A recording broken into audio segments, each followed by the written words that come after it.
come in, have a seat. Kick back and relax, cause it's that time of the week. How's your day? Was it great? Well, it'll get better with Otalku Cafe.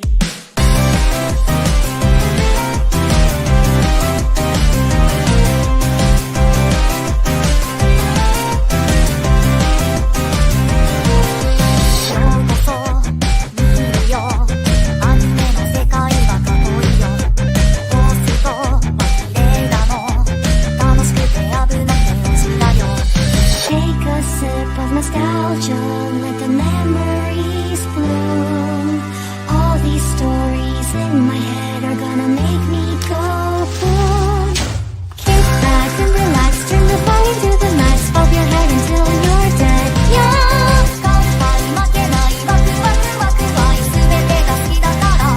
Yeah. Kick back and relax, turn the volume to the max, bob your head until you're dead. Yeah.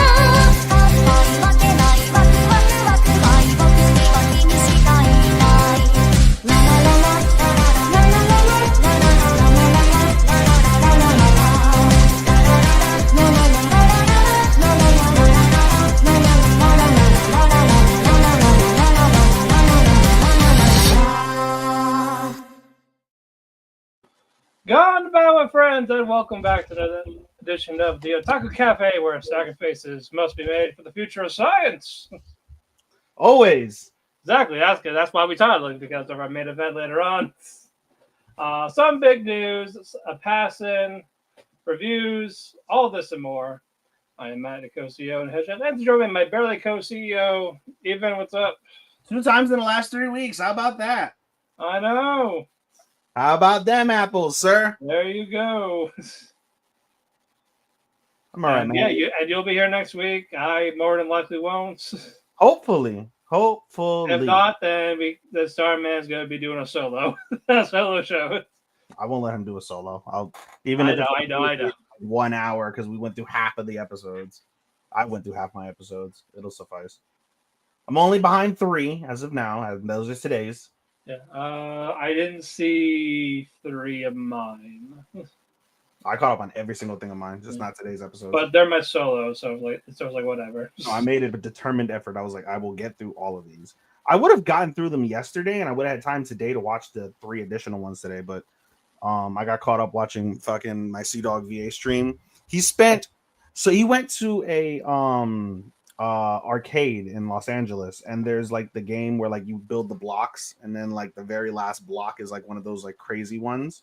So this motherfucker, the grand prize was 48,000 tickets. No, I think it's 48,000 or 400,000 tickets. I think it's 48,000 tickets. That was enough to buy you an Xbox, like the white basic Xbox. This motherfucker spent $1,200 on this game and did not win. And you can see the game is rigged. Like these arcade games, some of them are for sure rigged. I swear to God, he got to the last thing between him and his other streamer, Ludwig. They got to the top. I must have been like 150 times or something, bro. And what happens is when you go to push the button as it's going like fast, you will literally see, you can see it on the screen. And obviously, especially if you're in person, it like skips. So you hit the button and it'll skip from like 1 block to 2 blocks away. So the game is specifically rigged to not allow you to win this, no matter how good your timing is. Gotcha. So super fucked. Like they interviewed like a lot of the workers there, and they're like, I've never seen that hit. They had FaZe Clan, which is another those group, like fucking weird like streamers or whatever. Right. They tried it like 3 weeks ago. They said they didn't hit it. Like nobody's ever seen that thing hit. And like there was like plenty of things like from the chat. They were like, oh, like if they do like an automatic turn off, like the game is rigged to like hit it like at least once every like 400 plays. So if they like turn it off though, that resets. Or if you cash out at the ticket level, because they give you a ticket level where they give you tickets, and then you can keep going if you want to forego your tickets. You can do that. And so if you choose the tickets, it resets. So they played the game over 400 times, did not win. Spent $1,200, did not win. Crazy how much of a scam some of these arcade games are. That is crazy. That's my story of the day. That is your story for the day. No, I was in the middle of packing. I leave for the con tomorrow morning. No, it should be a good time. Mostly new cosplays, some updated. Gonna meet new people. Gonna try to do some parties. Woo, party! If I can find some, yeah. I'm in their Discord for the 21 plus for the con, so Yeah. gotta see the schedules match up. It's like I want to bring my kink bag, but I don't know if there's any that are like kink friendly. It's like, because you never know, just in case. I don't know how many darknesses you're gonna see there. I know they do some, but I didn't have time to ask. Like, hey, is there any like kink friendly or anyone I gotta talk to? You're bringing the car, so you just leave it in the car. Like I said, I might just leave the bag in the car. I said just in case. Just leave the bag in the car. You never know. You'll end up like Marin. Somebody will end up like Marin when they see that bag. I was like, I don't plan on sleeping tonight. I don't plan on sleeping tonight. I'm like, all right. Oh man. Well, it'll be a grand time, and then I'll be back Hope you have a Sunday great time. night. Yeah, and then next week, assuming I'm on, will be the last show Until like the fall premiere, essentially. I hope not. I pray not. But realistically, I'll be out minimum 2 weeks. Then it's gonna take me at least another week minimum to catch up, and that's already the finale right there. So at 3 weeks or so, we're going into the absolute finale / the fall premiere. So I'm hoping to be back by the finale. That's the goal. I'm going to Lost Lands. For those of you who don't know, huge raver. Going to Ohio. Going to be camping for a week. Be amongst a bunch of crazy people listening to loud music and doing all sorts of drugs and shit. I will not be partaking in drugs unless it's marijuana. Maybe I will do some of that. But outside of that, I'm not going to be doing anything too crazy. So just drinking a lot, having a good time. So, yep. Well, and hopefully you do have a good time as well. Enjoy yourself. Indeed. I do it once every other year. That's the commitment. Once every other year. It happens to be this year. And it just happens to fall on this year. Exactly. There you go. Right. Like I said, we got a couple of news, not a whole lot, but some of them are pretty big for the Shonen fans. We'll get to that. Mm-hmm. But first, Chainsaw Man gets a compilation movie where who gives a shit? What was that? Shaking my head. Yes. But a lot of people. I've been sacrificed too many times on this show.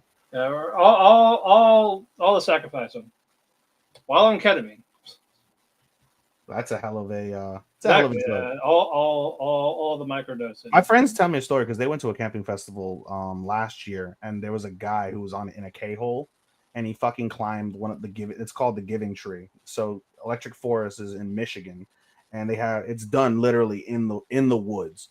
And fucking this guy climbed the Giving Tree, which is like the tallest tree in that like wooded area where they have like a display. This motherfucker went on ketamine, climbed the shit, got into a K-hole, and then the next time my friends saw him about 30 minutes later when they were going to another stage, they had fucking paramedics around him because he fell from the fucking tree.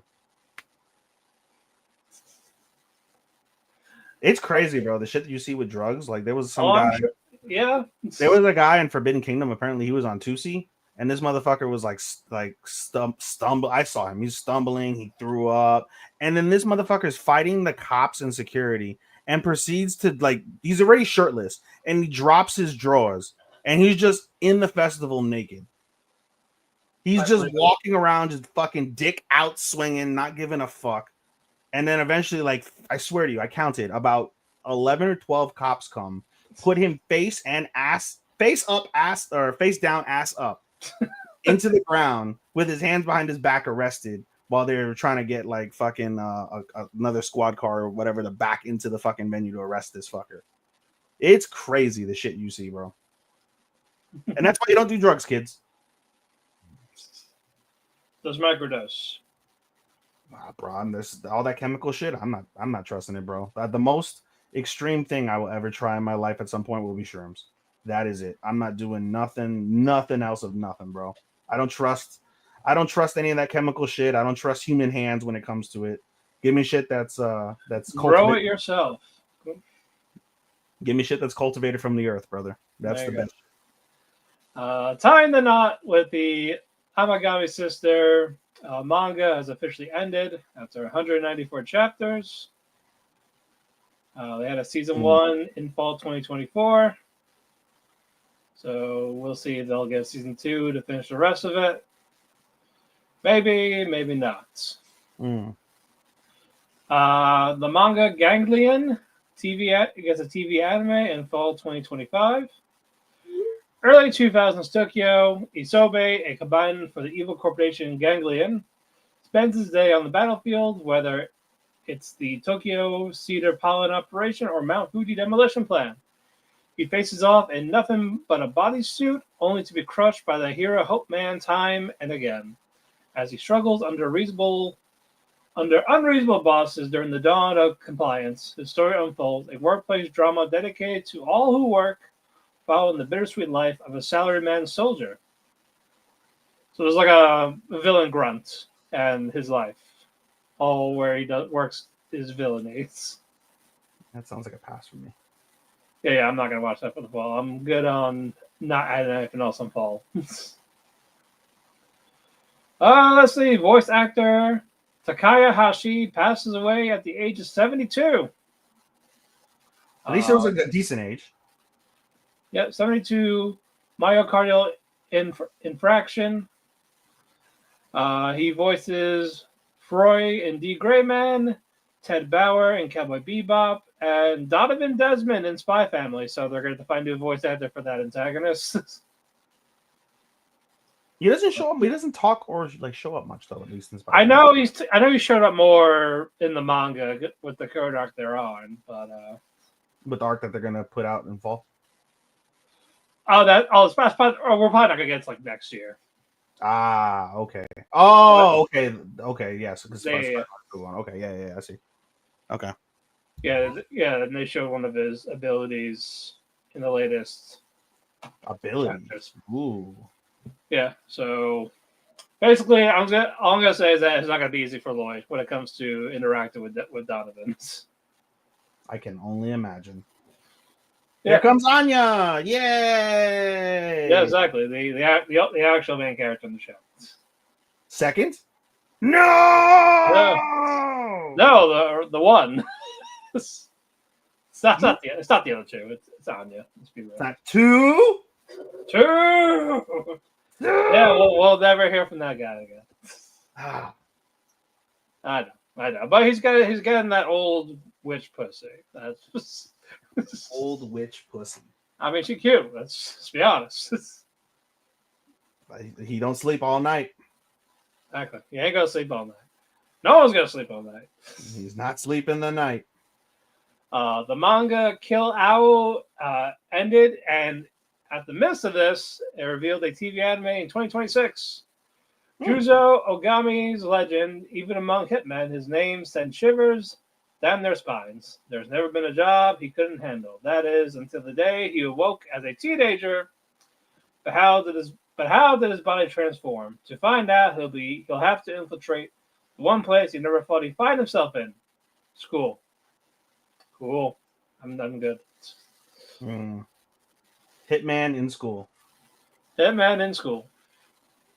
Let's see. Tatsuki Fujimoto's 17 to 21 and 22 to 26 anthology manga is going to anime in November 2025. Available on Amazon Prime.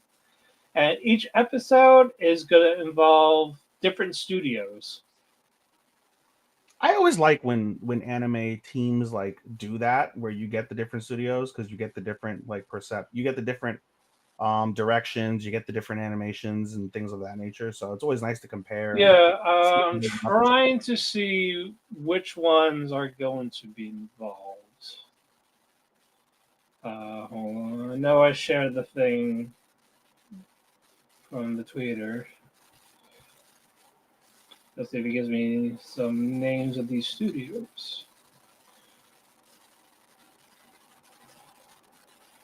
Yeah, if it loads. Participating studios: Zexus, Lapin Track, Graph 77, 100 Studios, Studio Kafka, and PA Works. They're all going to get involved. We'll see what they do with that. Is it going to be weekly or just all at once?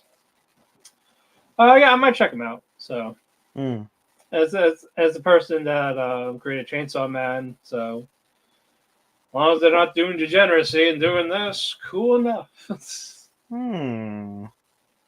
Speaking of all at once, did they announce if they're going to release the that romance anime that we wanted to watch and couldn't see? Are they going to release it all at once? Oh, Fragrance? Oh, they're going to release the first 2 episodes in a few days. I know it comes out in 5 days. So I was saying, are they going to release all? No, they're not going to release to where they get caught. They're releasing the first 2. And then weekly after that? Yeah. It's a fall anime. We're kind of... I'm going to actually have Chris put it on tomorrow when we get to the hotel. The whole thing? What? The whole thing? Yeah. Oh, so you're not even... So wait, the con doesn't start till Thursday. So I just want to say that this isn't fair because I avoid the seas, and you're telling Chris to go onto the seas to get it, which is fine.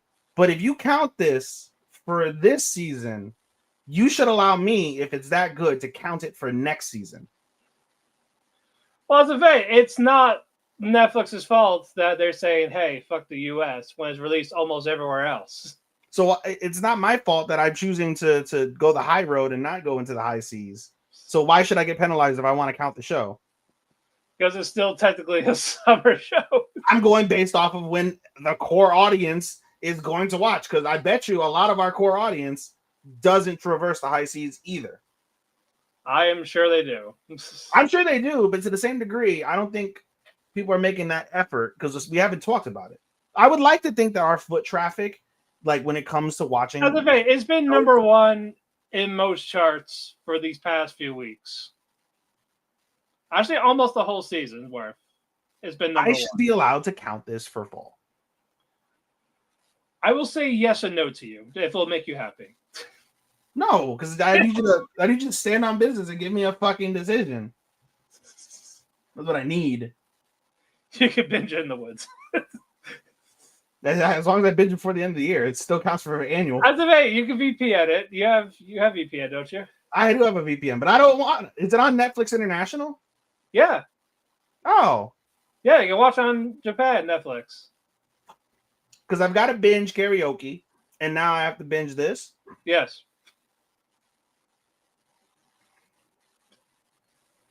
I will defer. You could binge karaoke in a day. I know I can. A literal day. It's 5 episodes.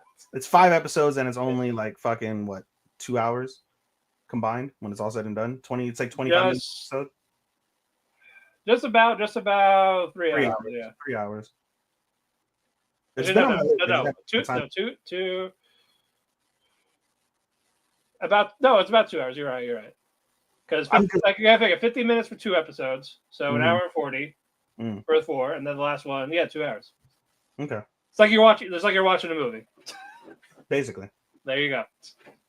I'm gonna watch it probably on the because we're driving up to Ohio, so I'm probably gonna watch it on the drive there when I'm not driving, because I'll probably more than likely be one of the drivers that has to drive. Right. So.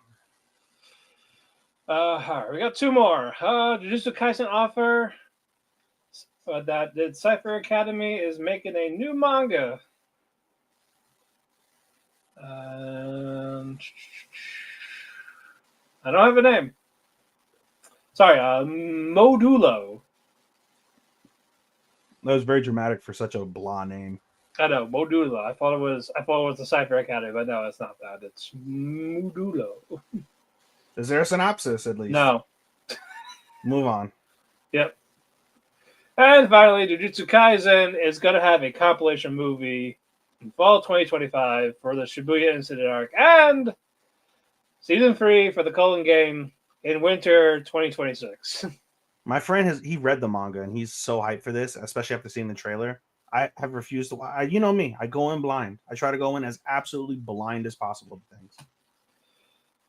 Yeah, I read it. Angels read it. Lucero's read it. Isn't it unanimous amongst you guys? It's the best arc. That was Shibuya. Yeah. That was Shibuya for me. Culling, it's a mix. It's just after. It's just like, all right.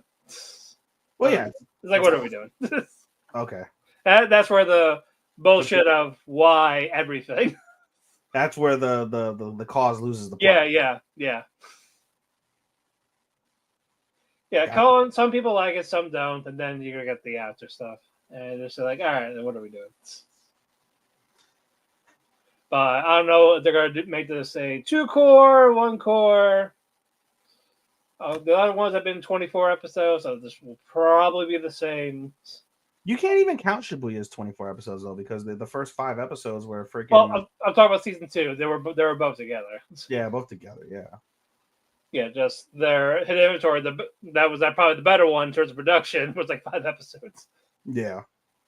And then everyone got whipped for Russian Shibuya. And it was still epic. It is, but at the same time, just the productions of how they treated it, just like it could have been better. They took their fucking time. Nope, overwork and underpaid. Overwork, underpaid, a 2-minute lunch break. That's the most we can give you. That's the Japans for you. Exactly. That's the Mappa way. The Japans. All right, that is it for the news. So now let us get to some of the reviews. Evan, go ahead. Very well. I get to review. Hold on. I think we have the same amount. 1, 2, 3, 4, 5, 6, 7, 8. You have 1, 2, 3, 4, 5, 6, 7, 8. You have 9 if you. Well, as a fan, I didn't watch this week's Living Cats, Sakamoto, and Hanako. So then you go first, because you have 6 and I have 8. All right, fine. Well, I'll make them quick. I watched everything this week, brother, so I'm gonna be here for a few minutes. Well, Bash left before I could watch the stuff I watched with them, so. So sorry. Yeah, so I'm not concerned. I wasn't gonna watch without him. So. Sorry. We'll start with Dan to Dan. We got the fight with Evil Eye and Okarun. We got that rematch. Fairly even, but Okarun, he's out of power. So Evil Eye goes up to him saying, "What are you gonna do now?" And Okarun's idea was basically, instead of him trying to kill everyone every time he transforms to Evil Eye, he's gonna make him focus on him. That's why if he's strong enough, he'll focus on fighting him. Because Evil is like, fight me, like transform, turn back, fight me. And he's like, you know what? No, we're gonna do it on my terms. So he's like, what? I will fight you once a week, but you have to promise me that you cannot kill anyone. No killing civilians. None of that. If you do that, I will fight you every Tuesday after school. That's such a great trade-off. If you kill humans, I will fight you. No. If you kill anyone, we're not fighting. And he's just like, fine. I'll do it. What in the blue fuck? But if you break that, then I am killing everyone. So that is the only way they could tame Evil Eye without him going apeshit, because Gigi cannot control it, and the only way to basically control it is by killing it, which they don't want to do. So that's that little dilemma. But he still transforms when you throw water on him in waves of Rama. But what do you call it? Gigi goes home. Okarun goes home. Ira goes home. Momo and Grandma, they go. So the house is completely destroyed because of Evil Eye. But Mr. Mantis Shrimp gives them this material, this like gooey material, like a block. But inside it is nanomachines. So with nanomachines, if you don't know Metal Gear, that shit's fucking great. But for this one, it could form the house like how you image it, and it will not break. If something does break, you can just wipe it like you're like a cleaning, and the nanomachines will trigger and make it look like it's a normal house again. So they don't have to worry about construction for the rest of their life. Just these nanomachines, son. There you go. If only that was real life. We'll be dead by this. Ah, God. He'll definitely be dead by then. God dang it. Yep. And so the majority of this episode after this was Gigi turning into the evil eye by accident when one of the fangirls gave Gigi a drink, a cold drink. So because of this, yeah, turn to evil eye. Because even just touching the liquid pouch thing will make it turn. And apparently he's really good at soccer because he sees the soccer ball, goes right after it, just kicks it. The ball hits one of the kids into the goalposts. That sounds hilarious. I was like, and then I was like, who is this guy? Like, man, Gigi, I didn't know you could play soccer all of a sudden. I'm Gigi Ronaldo. Fuck you mean? There you go. And you're gonna hear the goal from like the fangirls or stuff like that. Goal! Oh. But with how Evil Eye is, it's like kind of like mentally a child. So Momo had to freaking teach you like how to like eat properly, or this is what you do with the pencil when you're in class. Not just I'm going to kill you. I'm going to do all this. Like, no, we don't say this. We don't say this to the teachers. No. It's like, no, I'm going to annihilate you. It's like, no. Bad. Not doing any of that. No. Very bad. Very bad. Bad. And we get our other new character, Kinta, who's like this overweight, autistic Riz posing. He's not doing fucking JoJo poses. Oh my god. People like him. People who read the manga like him. So I will give him a chance when I see him in the next episode. People that like characters only find themselves like being attached to them because they relate. No, not like that. Goes, maybe he is funny. We will see. We will see.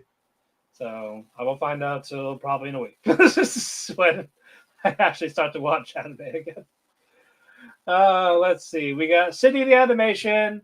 For City, it was all one race. If you win, like it's a 2-person race. If you win, you get 1,000,000 yen. So you got Nagamo with Nikara. You got Eri and Matsuri. All the people that are together, they're in this together. Mm-hmm. And it's all because the rich lady wants to ask this one delivery man out. This one guy that delivers alcohol. He's like he's chiseled. Oh, like she doesn't know how to ask him out. So they're in this. They're partnered up. Quit lying. She wants free beer. Maybe I want the free beer. I want her butler. Hotaka, I want the butler. You want the butler? He's just fucking great. Just he'll like, hey, she's like, Hotaka, this girl helps me out here.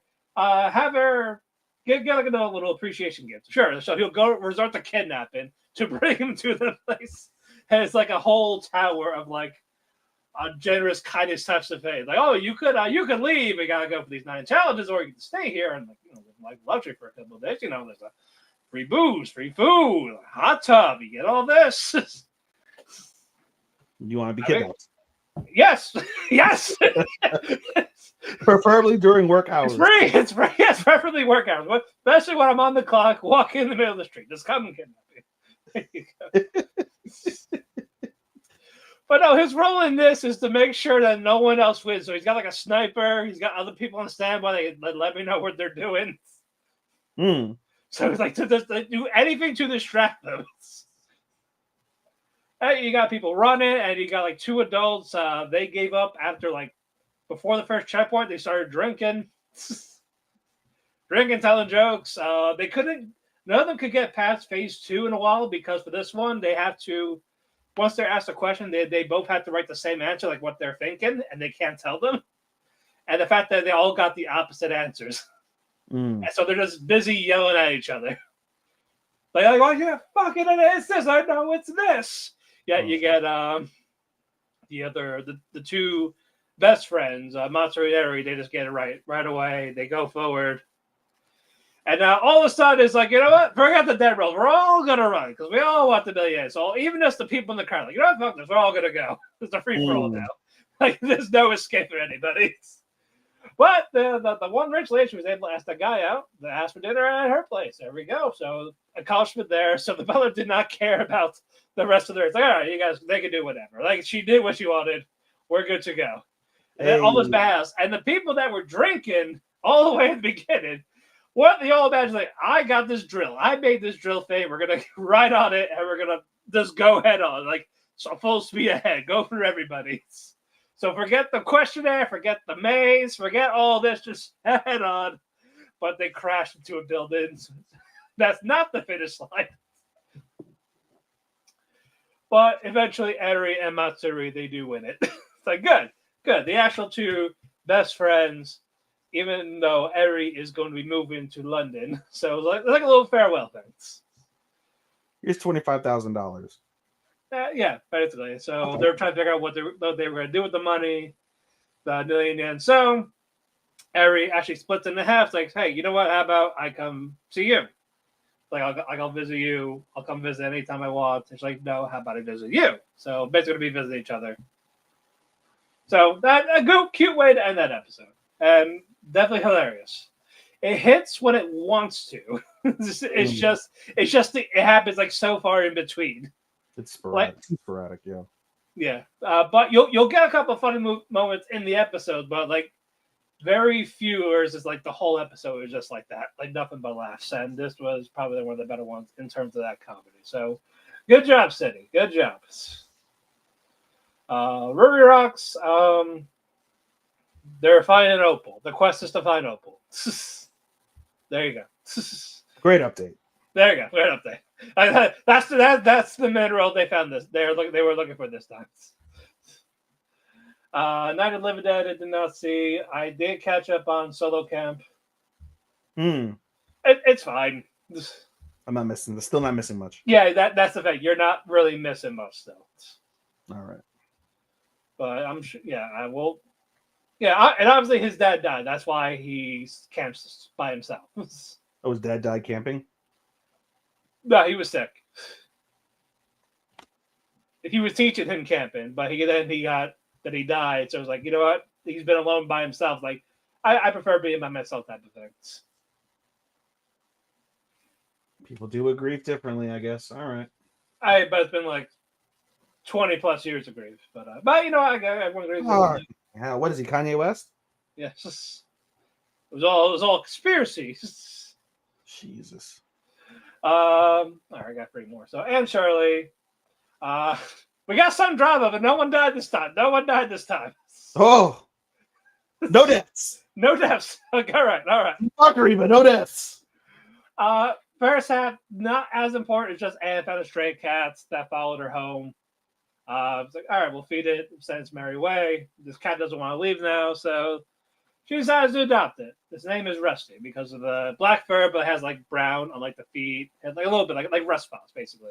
It's doo-doo, baby. But here's where the drama is. All right. Gilbert cannot hide his feelings anymore. Oh, shit. So he goes to talk to Anne, checks up on her. Also had cheer up because Anne kind of gave up writing her novel in the last episode because the only person that was honest to critique her work says, like, hey, it's not good type of thing. Like do this. And it made the point where Anne said, fuck it, I'm not going to write it anymore type of thing. But her friend Diana actually sent the book to an advertisement company and without Anne knowing, and she won like $25. Well, it's a Canada in 1870s, but hey Google, how much is $25 worth in 1870? On the website in 2013dollars.com, they say $25 in 1870 is equivalent in purchasing power to about $616.50 today, an increase of $591.50 over 155 years. That was in 2013.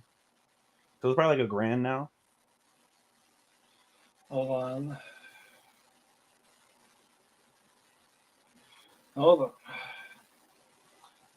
Sorry, it's in Canada. I forgot they're in Canada. So $887.50. Not even $1,000. Nope. But for a 19-year-old in that timeline, fuck. Yeah, I guess. Yeah, so good for her. But basically, she was upset about Diana doing it because, she wasn't happy with her work, and now like in this advertisement paper type of things. So Gilbert cheered her up then. Then when Anne was alone, Gilbert went to go up to her and he's like, I'm sorry, I cannot hide it anymore. Gets on one knee and it's like, no, don't ask, do not say it. And says, please marry me. I'm in love with you. She rejects him. Oh. As I don't love you like that. I love you as a dear friend, not like that. And even asks, like, well, maybe one day, like, would you think about it? Like, maybe they'll grow. And she's like, no. Oh. Like, and she's like, I'm sorry. Like, let's please just be my friend type of thing. And then Gilbert just says, I guess this is goodbye. That's a real answer. It's like, hey, like, yeah, I'll be your friend. That'd be nice, but those feelings are going to keep lingering, and the more I'm around you, the more I'm going to want to pursue it. And if you're telling me no, then it's a no. and actually, she actually gets upset about this. Like, she's actually crying a bit. And when she went back home again for the summer, Marilla was even like, so how's Gilbert? You guys been good lately? And the guy, of course, she lied about it, but I broke that man's heart. Yeah, he's not my homie. I was just like, bro, savage. No. And of course, the episode ends with the next year's school, and we see a handsome man leaving the boat. Maybe this man will be the Prince Charming. And Anne is looking for. We'll see, because that's what you had your Prince Charming, and you said you had your man right there. Like, I hate that. When I want a good man. Good man has fucking just been friends with them forever. Not that good man, bitch. Well, sometimes when you hang out with them so long, it just, hey, we've been friends for so long. I don't want to ruin it if we date. Like, what if something goes wrong, type of thing. I hate that mentality. I get it, but at the same time, it's just, I hate it because you know what? All right. Anne Shirley's not a grown person, but at least from a grown person's perspective, you should be mature enough to be able to fucking figure out things quickly and understand things and either work towards something or realize it's not going to work out and then be mature enough. Yeah, Anne is very picky with who she wants. That's the thing. She sounds like she wants that. With her hyperactive imagination, she wants that Prince Charming. But obviously, she's going to realize soon it's been staring him at the face. Sounds like a 400-pound bitch that wants the 6-foot fucking tall guy with abs. Well, this guy, he's kind of tall. I think it's as tall as Gilbert. So the height thing is out of the question. Oh, just as tall as Gilbert. Oh. I guess it just not handsome enough for him. I know he's a good looking guy, but what do we know? Real. Anne saw his pee-pee once and was like, "Nah, I don't want that." And then saw his pee-pee once, so nah, that's it. Yeah, it's not enough pee-pee, or too much pee-pee. You never know. I'd be too much pee-pee. All right, next up, To Be Hero X. Pick up where we left off. Smiles is fighting Dragon Boy. Nice is in the picture. Nice and Dragon Boy are double teaming Smiles. Hey, I like that. Oh, but all of a sudden, they're trying to inject Smile with something to kind of corrupt him, like the fear. Hey, double teaming to inject him. Hey, but now this is leading to Dragon Boy and Nice fighting each other, and the fans see this, so like, oh shit, why is Nice basically being a bad guy? Because they're both heroes. Actually, they're all heroes. Yeah. So Beth is making a nice look bad, like, oh god, ooh, is he turning the villain? I don't know. I was like, Chris actually brought this out, and it actually makes a lot of sense because the first episode in To Be Hero X focused on Nice. So now we know what happened and why he killed himself in episode 1, because this is like before that happened. So that fear factor, all the pressure, made him commit suicide. So not all this, what's going on now, makes total sense of why he did what he did. Because they didn't explain any of that. We just see him going past Ling Ling, waves, and just jumps off the building. I love a start, eh? Yeah, but Nice gets his ass kicked. Dragon Boy, he gets his power up. Smiles is like nowhere to be seen. And we finally see X again.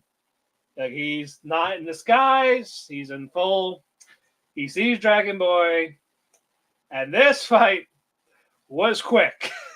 Oh. Dragon Boy, he charged at him. and snapped his finger. He turned Dragon Boy into a piece of paper, just crumbled him up, and threw him in the water. It sounds like they wanted to Thanos him, but they didn't want the copyright for the suit.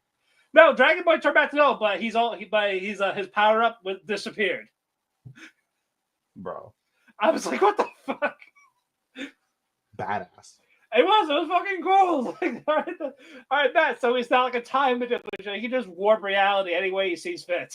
That's fucking awesome. Goes from 2D to 3D, and just anything he does. That's fucking awesome. Bullshit. It is. It's awesome. That's fucking great. I know. So Dragon Boy retreats for now. X checks up on Nice, and they see that Smiles died. He's dead. And Nice is freaking out because, like, oh shit, I did that type of thing. Like, it is whatever, consumed by fear. He did that. Mm.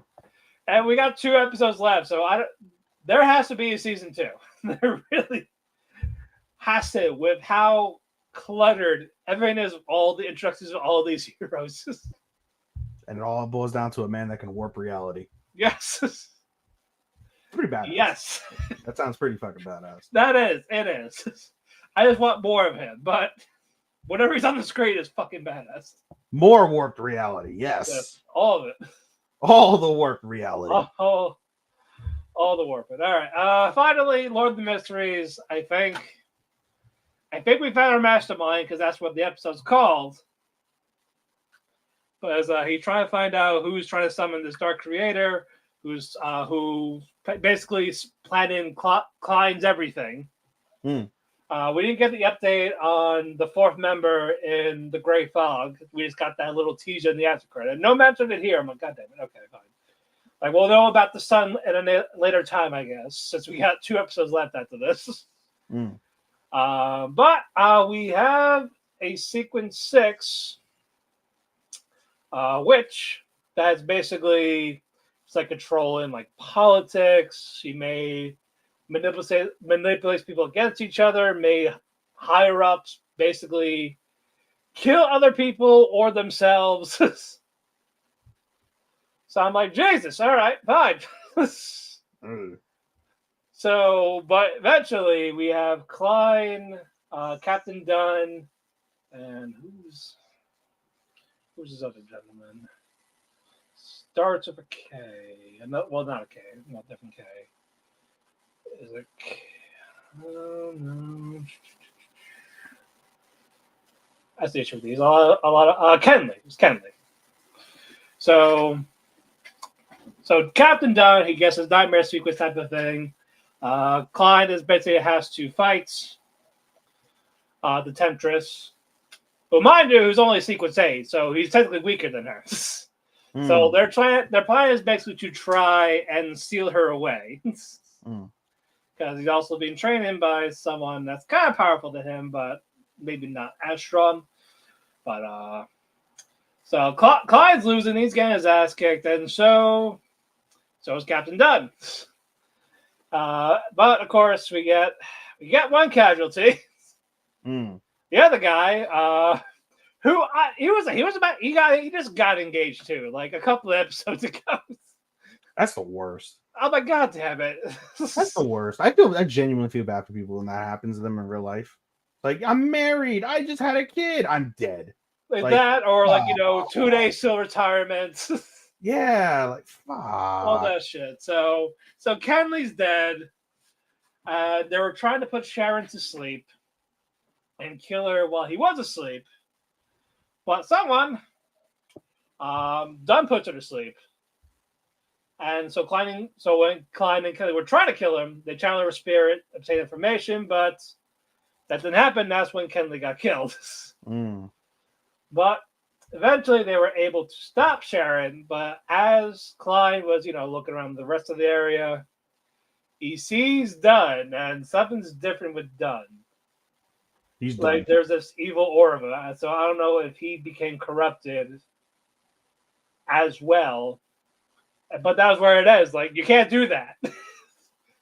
Like, what happened to the captain?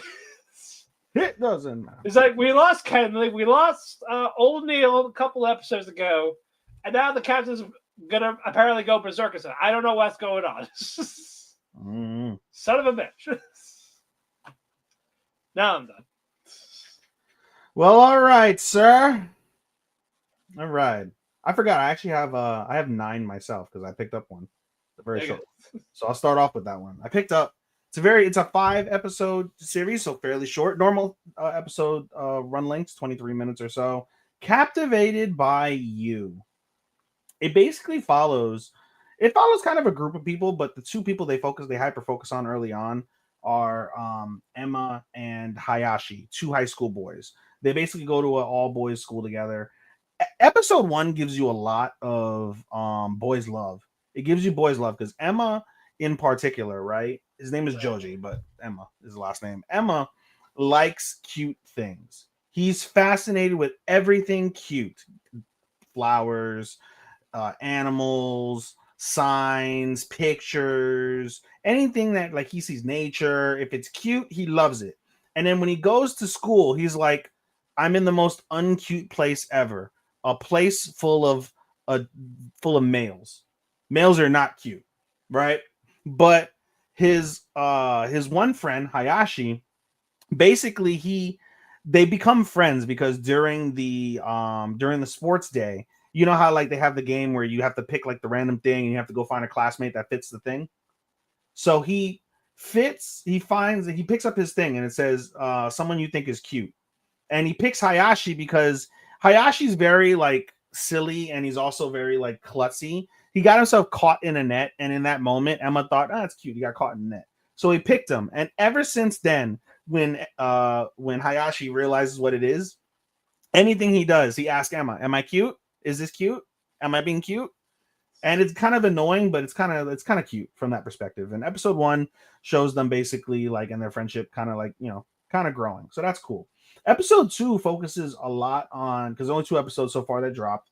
Episode 2 focuses solely basically on Hayashi.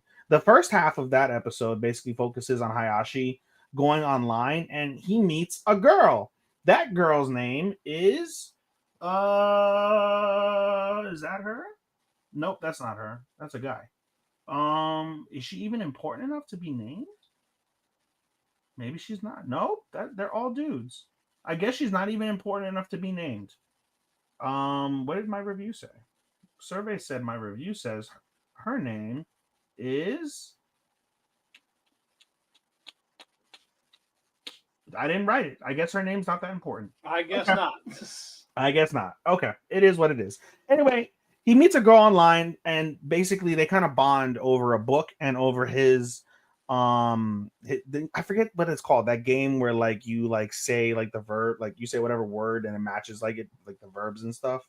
It'd be like, oh, like Hana, and you'd be like Hanabi, like that game. I don't know if you're familiar with, or if I'm probably doing a terrible job. Where like the wordplay, where like you say something like Sakura, and it'll be like Sakabato or whatever, right? Yeah, I'm Like, not good at that. yeah. So anyway, he does that, except he does it in picture form on Twitter. So anyway, they bond with Twitter. They find out they're in the same city, and they end up meeting. And it's just a casual time. So basically, the girl's not good with guys because she goes to an all girls school. She's never around guys except for her own father. So they end up becoming friends after that point. So that's cool. And then the second half is a little bit better. It basically focuses on a Kohai. Kohai's name is Komatsu. Komatsu is a third year boy in middle school, and he's part of the art club. And they have a happenstance meeting basically because Hayashi ends up using one of his like utensils or something to like help with like some dried potatoes or something. And they end up bonding. Basically, Komatsu uses Hayashi as a model, and then finds out Hayashi also can draw. And so basically, he Komatsu draws Hayashi for a art competition and lets Hayashi do the final piece. Like he lets him draw something in the back. And he ends up drawing basically a reverse self-portrait of Komatsu doing his self-portrait. So they submit it, they don't win, but it's still it's a really nice painting for like a 14, 15-year-old kid than like a 16-year-old kid to duel like that painting. Really fucking good. But they don't win, but they become friends. And Emma at the end of the episode is like, "Oh, that's cute." Right. So that's how they wrap that one up. So I'm enjoying it. It's a nice slice of life. It's short, 5 episodes. Like, I don't think it's gonna win anything, but it's a cute slice of life. So There you go. we'll go with that.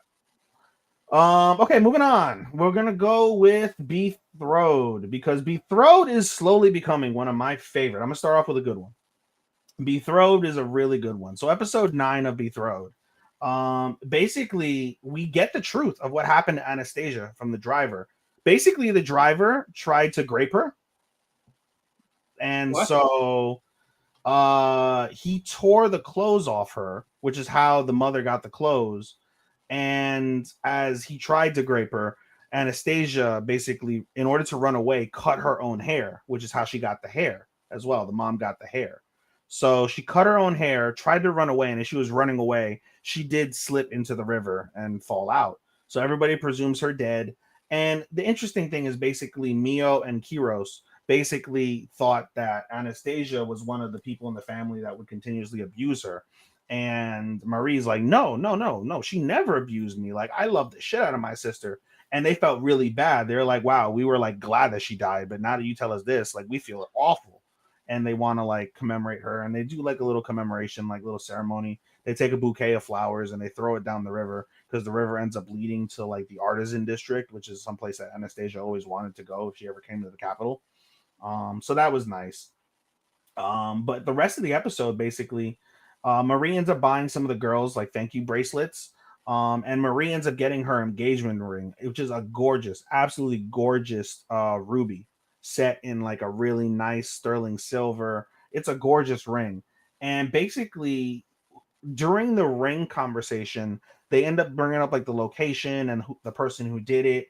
And Marie starts like hyperventilating. She starts freaking out toward the end of the episode. And this is right after she shared like a really nice moment after Kiros put the ring on her. They say they love each other, they have a nice passionate kiss, and then they have the conversation where it was made and all the stuff, and then she starts hyperventilating, freaking out because she now realizes, like in the previous episode, she kind of had a realization that the person that she saw as they were leaving and she almost jumped out of a moving carriage for was her sister. She pretty much puts two and two together, and after hearing the story and hearing this story, that Anastasia's still alive and she's in the capital and she's wearing boys' clothes because for whatever reason she had boy clothes with her. They said so. Yeah, she's alive, she's around, and Marie's gonna, I assume, try and find her at some point with the wedding ceremony so close by. So solid. I'm really enjoying it. This is one of my contenders for romance of the season. In all seriousness, not saying if it'll win, but it's one of my contenders for sure. Next one I will go with is, you're not watching Gachiakuta, right? No. Okay, quick summary on Gachiakuta. This is the only show I'm watching in dub. For those who don't know, I'm normally been behind on this show, so I don't talk about it much when I'm on. But it's the only show I'm watching in dub. I don't hate it. I will say I do not hate the dub. And I was telling the boys this today that basically I think I am okay with watching the dub with this show and other shows as long as basically A and B, the characters and the scenery isn't Japanese. I can get more invested. I don't know why that is. I can't tell you why, but that's just how I feel I can consume a dub product if I'm watching and the product itself isn't like Japanese related, you can say. So yeah, so I've been watching it in dub. It's been solid. Just to give a brief recap on episode 9. Episode 9, Rudo ends up being, is it Rudo? I think it's his name, Rudo. I don't even remember the character's name anymore. Excuse me. Survey says it is Rudo. Rudo basically ends up confirmed as the latest cleaner. He's very emotional, upset early on because he thinks like one of his senpais like died trying to protect him, and on top of that, the senpai gave him a talisman, and the talisman basically faded after his powers were done, and so he's shocked and he gets pissed off that the senpai's alive, and he's like, I've been upset. I thought you died, and he's like, nah, it's too soon to write me off yet, boy. What are you talking about? And then the rest of the episode they focus on. Before that, he also tries sweets for the first time because where he came from, sweets were basically like a rich person delicacy. Only rich people can have them, and he ends up eating chocolate and candy bars and cookies and lollipops, and they show a scene where he basically gained like 500 pounds in like a day. So he ends up reverting back, and the rest of the episode focuses on him trying to learn his powers. Basically, if he uses an item, he gets powers from the item, and then the item basically turns to dust when he's done. And he makes a bunch of stuff once he figures out how to control it. He makes a bunch of stuff, and the stuff doesn't fade away. And he's like, well, why didn't these things disappear, but the talisman did? And basically, I love this girl. Her name is Rio.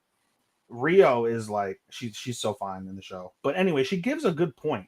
Basically, Rudo's entire life, he's been like salvaging stuff. He's like a salvage man. He picks up people's trash and he repurposes it. And so his vital instrument, which is his gloves, what he uses to pick up stuff with, has picked up on that. And basically, when he touches something and makes it worth something, he gives the item a new purpose. And once he uses it, that item has served its new purpose. That item can safely be thrown away, and then by throwing away, it basically fades into nothing. So basically, that's kind of how his powers sort of work.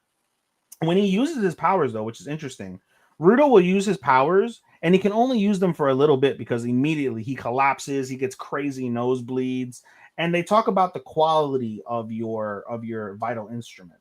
And basically, the more you use your vital instrument, the more love and the more you like put into your vital instrument in terms of caring for it and things like that, the better grade it'll be. And so his main senpai Engine is basically like, hey, like that quality must be like, that must be some top tier coke. That must be some amazing quality because it's fucking you up like that just on like a small use. Oh yeah, that shit is powerful. And Rio even says like, hey, have you named your gloves? And she's like, no. She's like, don't all things like, feel better or feel good when they're named? And so he has to figure out what his name is. But in that moment, he ends up meeting the boss, this dread-headed dude. His name is who the fuck? What's this guy's name? Is he here? Corvus. There we go. Yeah, Corvus. Corvus is the boss of the cleaners. And Corvus, he's the one who anoints him as a cleaner, as a full cleaner. And he tells him a story because he's aware that Rudo wants to go back to the surface. He wants to go back to the higher world or whatever the fuck. I forget the name of it. And he says, like, listen, the fact you want to go right now, like, I shouldn't let you in, but you saved my men and you have a crazy power, so I'm going to let you in as a cleaner. And I'm going to tell you this story that basically in the center of no man's land, which is where he ended up falling to, in the center of that, there is a being that exists normally. And basically there's a rumor that the being can help you get back to where you want to go. And so Rudo he just jumps at the chance immediately. He's trying to leave the base, and his senpai was like, no, you're not doing that. You don't even know what the fuck you're getting into. You don't know you have full control of your powers. You're going to die if you go by yourself. I'm at bare minimum, I'm going to go with you. And so they set it up basically where Engine and Rudo are going to go, at least in a two-man group for now, to the center to see if they can see if this story, this rumor, is indeed true. But I'm enjoying it. It's pretty cool. The design, the art design, as Starman had said in our group chat, is really solid, really unique, I would say. So I'm with it.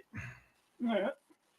We'll go with the next show being the sister of this show, sort of, kind of. It's Hogan Anki, which is basically kind of like Revenge Plot, but, Revenge Plot with violence is basically Togenanki. I've been enjoying Togenanki for what it was. Togenanki this week starts off with basically they have a useless member of the group, right? This guy is so like he's scared of everything. He can't do shit. He gets really like scared and he hides. This guy's name is where is it? Is it Kiriyama? It's Kiriyama. Kiriyama. And Kiriyama is like so scared and shit. And he's basically watching one of his classmates, this hot ass like blonde girl whose name I don't see here. Is it Momokuza? It might be her. I don't know. Anyway, is it? No. Biobugata? No, it's not Biobugata. Anyway, he's seen the hot girl get her ass kicked by one of these like fucking dog demon things or whatever. And he's like, well, I guess she's gonna die because I'm too pussy to go out there. And then he has like this epiphany, right? Where he thinks of why he became this way. And he became this way because he had a best friend and a girl that he loved. and the girl got sick. And as they were trying to treat her sickness, the Momotaros came and killed the doctor, the only doctor in the village. And there was no other villages nearby, no doctors they could summon. And she ends up passing away. And her final words to her, to him rather, was like, "You're so cool. Always be cool." And she dies. And he's too stricken by grief, and he ends up being like repressed and fucking like, just super down and shit, scared of everything. And he has this moment where it's just like, all right, well, the girl that I love would probably like be pissed off and like be ashamed of what I've become, so I guess I should step up. And he fucking steps up, and he uses his blood powers, because keep in mind, I'm sure it's been talked about on the show a couple times when I haven't been here, but Togenanki, the powers are based on blood. So he uses his blood release technique, and it is gorgeous. It's a gorgeous technique. Basically, he gets fully enveloped in the like the figure of his best friend, and when he's enveloped in the blood, him and his best friend used to like dance in their village, and so he does like a Sakura dance, but the Sakura dance is literally like razor blades of fucking blood. So basically, as I said in our chat, he becomes Kuchiki Byakuya from Bleach, using Sakura. It's awesome, and he cuts the shit out of this fucking demon with his dance. It is badass as fuck, and he ends up defeating the demon and saving the girl that was like helping him early on because he was too pussy. So that was nice. Chris thinks that it was a little bit too like out of the blue and random. I don't mind that it was the way it was, so we disagree from that standpoint, but I thought it was a pretty good redemption when it was all said and done. And then the second half basically kind of features Ichinose, who's our MC, going up against Subakiri, and basically having like a verbal battle before he basically goes and fucking blows up the entire like room he's in. He figures out how to use his blood power immediately and fucking summons a fucking RPG, blows up the room, and Subakiri manages to evade that. And basically the battle is going to be Subakiri and his corpse controlling technique versus Ichinose and his ability to summon a bunch of fucking crazy ass guns and blow shit up and shoot people. So that'll be probably badass when we see that next week, or 2 days from now as we record. But I've been enjoying Togenanki. I would say slightly more than I've been enjoying Gacha Yakuta. But I don't hate Gacha Yakuta. They're both fine. They're both also not going to count because they're both 24 episodes, so they're not going to count this season. I don't know, quite frankly, if I would have put them in my 13 as it currently stands. If I'm being completely serious, I don't think I would have put them in my 13. But in any case, that's that. Where else am I going next? Did we throw Gotcha Togen? We'll go with Witch Watch next. Witch Watch was an okay episode.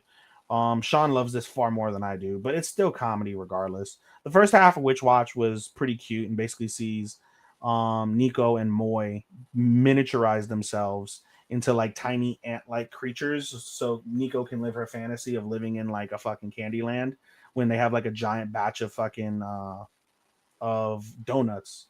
But because they're so tiny, they don't have power, they don't have strength, so they can't eat the fucking donuts. Or when they try to eat the donuts, instead of it being soft and nice because they're chocolate glazed, it's like eating fucking concrete to them because they're so tiny. So eventually, stupid Nico falls into a piggy bank and can't get out, and Moy can't break it with his like crazy tremendous power, and so he ends up climbing their best friend's ear, who happens to be there, and it ends up being the Shikigami for the best friend that protects her, that saves him and Nico rather, from the situation, and they're good. And then the second half of that episode features one of their classmates wanting to figure out if a boy in her class likes her. So they basically take a fucking gingerbread man from this bakery that he works at and was asking fucking its opinion on like whether they like each other. And it's quite silly because like the gingerbread man talks in fucking bakery bread talk, and they have to decipher it. And when it's all said and done, basically they determine like, oh yeah, the boy does like the girl. So not a tremendously great episode this week after like some funny ones earlier. But nonetheless, I thought it was okay. Okay, moving on. I'm gonna go with Detectives These Days Are Crazy. How many you got left? I think 2 or 3 done. Nope, haven't done this one yet. So that's 1, 2, 3, and then 4. So I got 3 after this one. Yeah. I got a lot of solos this I year. know. This is why I haven't been on. Okay, so detectives these days are crazy. Chris, I'm sorry, not Chris. Matt, did you see what I wrote Chris last night? Let me pull that up. Which part? Late last night, I conceded. For the first time, I found a gag comedy that I enjoy.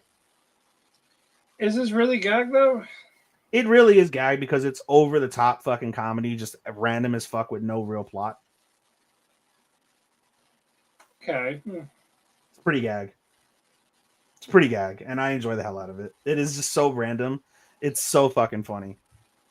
The first half of this episode features a phone thief / phone pervert. Basically, he pries on like women to steal their phones and then makes them do like all sorts of obscene fucking tasks, like impossible tasks or sexual tasks, and they can't complete the task and they get upset because the whole premise is like, oh, a woman's phone is like treasure, it's gold, it's the secret treasure trove of important and critical and embarrassing information, and he loves seeing the girls despair whenever freaking they can't get their phones, and eventually he gives them their phones back by coercing them to fuck sometimes, or he just enjoys their like fucking misery that they can't get their phone. He ends up giving them the phone back. So our lead girl, whose name I'm now forgetting, Mashiro, she falls under this, and basically she ends up what's it called, having to go through these same tasks, right? She goes through a bunch of these same tasks, and the phone person, the phone pervert, basically gets pissed off because of the fact that she actually completes the tasks, all these crazy tasks, like freaking like eat what's called, compete in a sumo wrestling contest, get in a food contest, sell a ballpoint pen for 10,000 yen, stand in one pose and earn 100,000 yen. And she's completing all of these tasks. And freaking the phone guy is just like, fuck this. Like, I'm not getting my satisfaction of seeing despair because she's actually completing all the tasks. And in that moment, the daughter of Asunaro basically comes over, steals the phone, and then the fucking nipple man. And I wish Matt was here right now. Matt stepped away for 2 seconds, but the fucking nipple man comes over and ends up fucking capturing the guy. And yeah, they end up basically getting him sent to jail, and that's that. So that was the first half. And then the second half basically just features Nagoromo's birthday, and he's an old man falling asleep on his birthday. He gets winded from freaking blowing out his candles, and basically we hear the story, which is actually a nice story. We hear how Hana becomes the assistant for Asunaro, and basically it's a decent story of how all the people that love Asunaro are very vain, and they all just care about his looks. And so he puts on a disguise and it pretends to be ugly, and all the girls freak out and run away. And he takes the disguise off. And this is all part of like some television program that he got paid a bunch of money to do. And they're like, "What are you doing? You're killing the show." And he's like, "Well, I don't want any of these girls because they're all vain. They're just fans of my looks and not anything else." And there was one girl that was there, and it was Hannah. And she's like, "Well, it was a disguise, you know?" So I knew it was a disguise immediately. And he's like, "Okay, cool. Well, why do you want to be my assistant?" And she's like, "I don't really care what you look like or what you do, as long as I get paid. That's all I care about." And she gets hired. And then soon after that, their first mission ends up being a hostage rescue. And she ends up becoming the hostage. And Asunara uses it to fucking like just kick the absolute shit out of the fucking out of the assailant. And that's how they kick off their situation, I guess, their co-working relationship. So that's cool. And that's that for detectives these days are crazy. All right, we'll move on next to Mikaido Sisters. And give me a second to pull up what happens in Mikaido.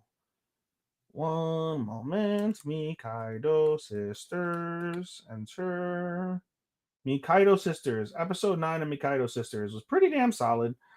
Basically, Nico Senpai, we start off with the aftermath of what happened in episode 8.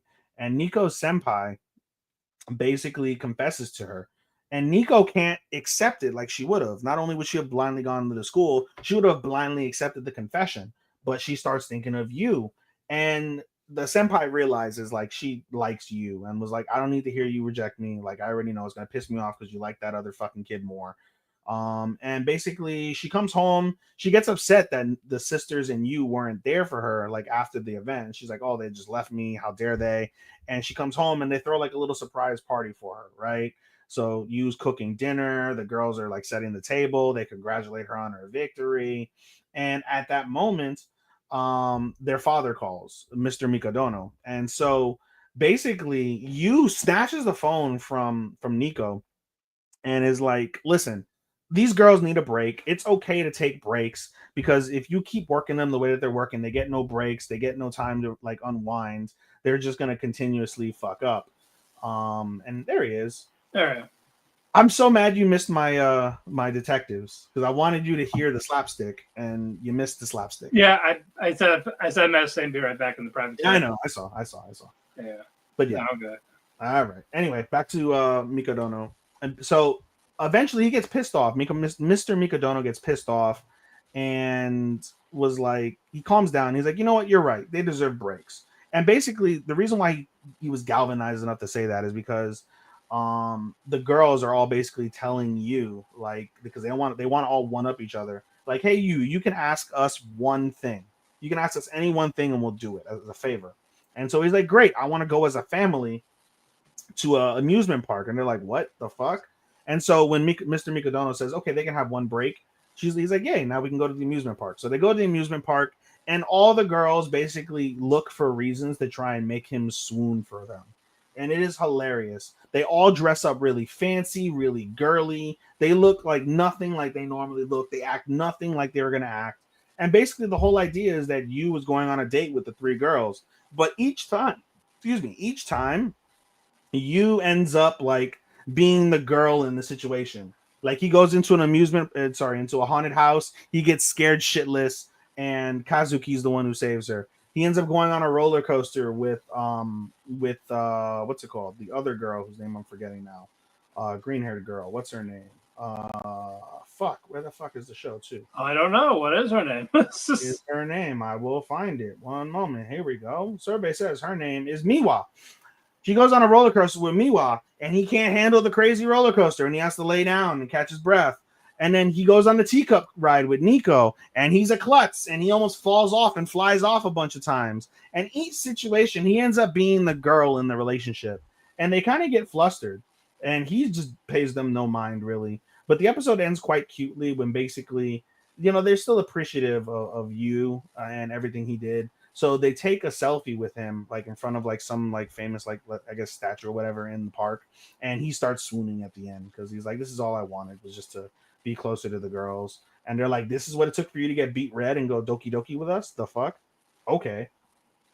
And that's how the episode ends. So fairly cute from that perspective. And then last but not least, I think. Oh no, I have two more. I'm sorry. Sorry, Matt. Two more. Water Magician is my co-main. Water Magician was pretty epic. We're finally seeing Rio use his fucking powers, and they're badass as shit. He basically goes against the fucking the demon prince, and just murks him in like less than like 20 seconds. Just fucking murks him. And everyone is like, what the fuck? Like, who the fuck? Who the fuck is this guy? What the fuck? You almost killed the hero's party, in essence. Kind of like the hero's party. And like a really strong party almost died, and you just come in, a D-rank adventurer, and just murk them in like 20 seconds. What the fuck? And he actually gets in trouble because they told him, like, no, you can't enter the dungeon. And he uses his ice powers to just say, nope, fuck you, bye. And he goes into the dungeon anyway. And that'll come into play later. But he saves everybody, and basically Rio's, because of like the how sensitive the situation is, Rio won't get any sort of public acknowledgement. He gets a bunch of thanks from a bunch of people, but he won't get any public acknowledgement because of the fact that they don't want this A on the record that this is happening, and B, they are still wary of Rio and how epic his power is, and they don't want to do anything or say anything or cause anything that's going to piss him off and turn Rio against them. That Right. wouldn't happen, but they're still very wary of that. So they want to like Sure. keep your friend close, enemy closer type of situation with him. And Right. so basically the second half of the episode kind of follows our Akuma, Leonore, and she actually meets the heroes party. And she's not a demon lord, she's just a demon, right? She's just a devil. Right. But she meets the heroes party and basically kills the hero. She basically murks the fucking hero, and she allows the hero to live. And was like, by the way, I'm not the demon lord that you're seeking. And there's a guy. And he's like, at minimum, if you want to try and kill me, you got to at least be the strongest human. You're nowhere near the strongest human. And the hero's like, there's a human stronger than me. And she's like, yeah, about fucking 20 times stronger than you. So you lick your wounds, go train, and maybe you can defeat me. But you can't defeat me. You won't really be able to defeat the demon lord. So fuck off. And that was pretty cool. And then the episode ends kind of with Rio getting his punishments. He from the guild master. Basically, throughout this entire time, all of the guild requests that he's been taking have been for dungeon related work. And he's like, well, in essence, I'm going to suspend you from the dungeon for one quest. You're going to basically be a guide, right? You're going to be a bodyguard to some merchants to a specific city. And they named the city, but I didn't like get why the city was like named and so important by the guild. Right. So we'll find out tomorrow tomorrow or Thursday when this drops. So I don't know when it drops. I think it's a Thursday show. It's a Thursday show, yeah. So that was solid. And then last but not least, I will always close with my lesbian anime. There's no freaking way I'll be your lover. Unless. And it's great. Basically, it's a cute episode. The episode starts off with Mai doing like a fashion show and inviting Renako over. So she gets front and center at the fashion show. Renako's like kind of like going doki doki, seeing how fine she is. And basically, Mai kind of takes her to the corner away from everybody and just makes out with her and was like, oh, this is everything I needed. I just needed to kiss you so passionately on the lips. So now I'm rejuvenated. We're good. And of course, Renako at this stage now, she's just getting used to kissed by girls. So she's like, all right, if you say so, that's what you needed. And so the rest of the episode focuses on her and Ajisai.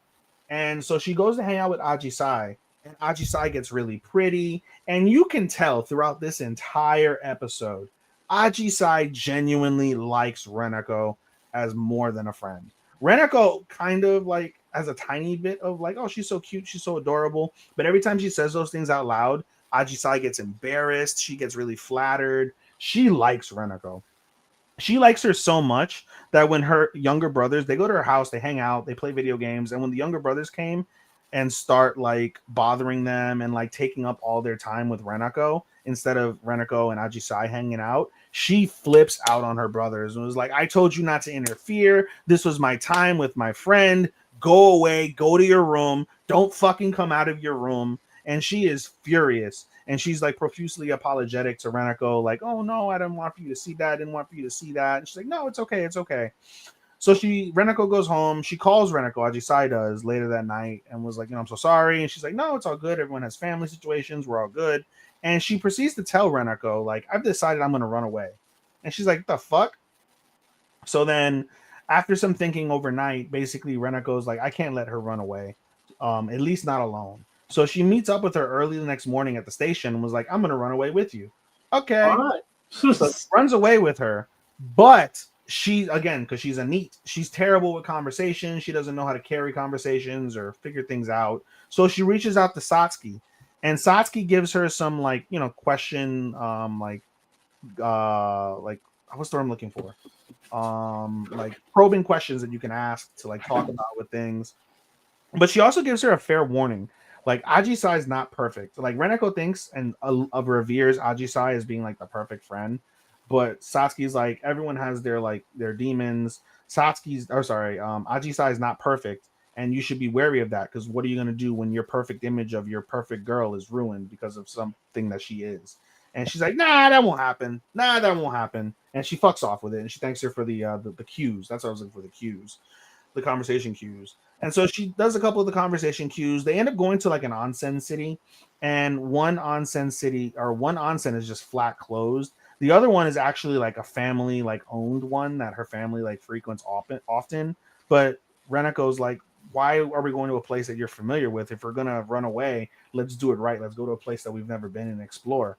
And the episode ends with them holding hands and they're walking away from the onsen that was closed. And Ajisai whispers that she's very embarrassed and very like, very cute, very like subtly whispers thank you. And they're like, okay, she's like, yeah, no problem. And then they walk off as like they're holding hands. But the one thing I forgot to mention is at the very beginning, before the credits even roll for the beginning of the episode, you see them on the train and you see Reneko asleep on Ajisai's arm, and Ajisai whispers in her ear as she's asleep, I love you. And that's where the credits for the opening OP kick off. And then that's the episode from there. So 3 girls now are involved with each other. All women. It's an all women affair, baby. There you go. You're getting what you want. Are you happy? Bro, this is honest to God. I'm not being facetious. This is one of the best like Yuris I've seen. I'm so serious. I believe you. I wish you were watching this. I know. I wish you were watching a few of these shows that I'm watching. Yeah, and I wish I was not watching what you and Chris gave me. Hotel is not that bad. We're gonna talk about Hotel because that one it's boring. This week's episode kind of hit me. Want to start off with Hotel since I'm done with my. I was gonna start with it. Yeah, I get. As a fact, the guy with the dementia. You know what? Great. I just don't care about the other two. I don't care about the main two. Why don't you? They're just not interested. Sarah's just the typical emotionless killer, while the other guy's like, oh yeah, this is kind of wrong. We should be doing something else. I really don't want to work. You just want to push me in the locker. Like, shut the fuck up, nerd. Get him in there, lock him. Like, go away. They work as like the odd couple. That's why it works. But they're not interesting. You want backstory on them. They're just bland. If you got backstory on them, an episode apiece. Maybe tolerable, but it's just. Would you have wanted the show to lead off with like it led off with like a 2-piece episode, right? It led off with 1, I think. And then the next like episode 2 and 3, if it would have been backstories on them, would you be more interested? No. Like you can do it with the episodes progress, but you really don't. The stories are nice and it draws me in because they act like the concierge from John Wick. That's how I've sold the show. You want to see the concierge in John Wick? That's what they act like. I guess if that's what you really want, sure, but it's just again, it's just standard. It's just okay to me. All right, so Matt hates the show, so I'll talk about it. I don't hate it. I said it's okay. Okay doesn't mean bad. I'll do the quick 2-second recap. Basically, right. This week's episode, it hits home for me because of the fact that there's an old man that walks into the hotel and he has dementia. He has really bad dementia. And basically, my grandma had it. Yeah. So before she died, I get it. Yeah. I was like, this is a nice episode. Like I said he was fine. I said it was at the beginning. That was fine. Just everyone else outside of it. Basically, the story is about the dementia man. They end up dropping him off at his daughter's, and he tries to tell his daughter things, and his daughter is basically super frustrated with his condition. He's always fucking up, and she's always apologizing, and she kind of hits her wit's end when he drops a water bottle, and she starts bawling, crying, and they're observing this because of the fact that they don't really know her, and if he reveals like what the hotel is and things of that nature, they'll have to kill them. And so they're observing this, but it ends up being like a nice scene. And he's very reminiscent about like how he ended up, for a job getting married, and the girl ended up falling in love with him for real. They ended up having a kid, and then she died of illness early on. And he was left as a single father. And, he always said, he's like, I could kill somebody in a heartbeat with no struggle whatsoever. But the hardest part of my life was always raising a daughter by myself, because no matter what I did, I couldn't figure out what the hell I needed to do. And it kind of comes full circle at the end when he tells them a story in the middle of the episode of her crying nonstop and trying to like tell her like it's okay. And at the end of the episode, it repeats itself really. And she's crying because of his condition, and she's frustrated with everything. And all he's there is just holding her like it's okay, no need to cry, and acting like a good father should in that moment, for 2 seconds while he has his wits about him. So I thought it was really nice. Like I said, that part was good. The stories are good, man. Yeah. The stories is what make the show. They're odd couple. You don't like them. Some are fine. The other ones are like not so much. I haven't hated any of the stories. I don't hate them. They're just boring. I don't know. Yeah, the only one that really were like, all right, these are good was this one and that guy that kills like while being a conductor. I like the disguise one. Yeah. Huh. And then he got the yeah. And that's a good meme. I'm sorry. I'm sorry. And we're gonna do that at some point during the finale. Oh, I'm sure, and I'll do fucking Mugiu as a response. Yeah. See, all right, let's move into Summer Pockets because now we're gonna get into the show that I hate. Even though for the first time in 22 episodes, it lived up to what the creator is one of the things the creator is most closely known for. Because to me, when we talk about Pockets, that's how I feel. Everything up until episode 22, this past week's episode, has been kind of fucking pointless. This arc is fine. Now that they hit a crescendo in this arc went from being, in my opinion, the worst to now being the best arc, and also negates everything about the last 21 episodes or 19 episodes, however long this arc has been, 2-3. If you want to include the other arc with Shiroha, that's like 5 episodes. So the other 17 episodes mean fuck all. They mean fuck all. We got 4 more, so we'll see if they actually tie in or not. They finally tied in for the first time this week. But the other I'm talking about the previous arcs. We're gonna see why they were a thing. Good. I hope it does. This went. I kid you not. I'll give you a spoiler, Matt. I had this show prior to this week. I had it at a 2.5. I don't ever rate things under 3, and I had this show at a 2.5 out of 5. And this week's episode, bumped it up to a 2.75. It bumped it up a quarter star just on this episode alone. And if you're telling me that they tie it in and they manage to close the deal and make the other 17 episodes relevant to this fucking series, it can close at a flat 3. It's just fun giving you shit for it because it's just, I know you don't say it's the worst. It's just how you act with every episode.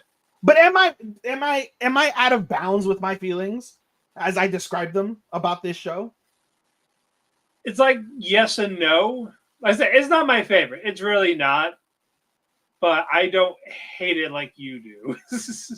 Because the whole show is built on it's made by the creator of Clanad. It's why I watch the show. Because I adore the fuck out of Clanad. And freaking, they're like, it's made by the creator. It's made by the creator of Canon and shit like that. I'm like, okay, well, this will be fucking great. I already know what they're known for. Really cute shit. And then somebody fucking dies. And it took them 22 episodes to get to a Clanad after story moment. Well, we'll tell them, Jerry. Well, basically, we still, the Umi arc is still going. It's going to be the longest arc for some reason. By fucking far. We're 6 episodes deep in this fucker. But yeah, Shiraha, Hairi, they're hanging out like they're a normal couple. Like who has kids? Who needs kids? Fuck them kids. In this economy, nah, fuck children. Fuck them kids. Exactly. So they got the photos back. But they got the photos from Ao. It's basically it's all photos they took with Umi. But guess what? No Umi. And they're like, I think we're forgetting something. Bro, is that what moms do when they leave their children in the car? I think I'm forgetting something.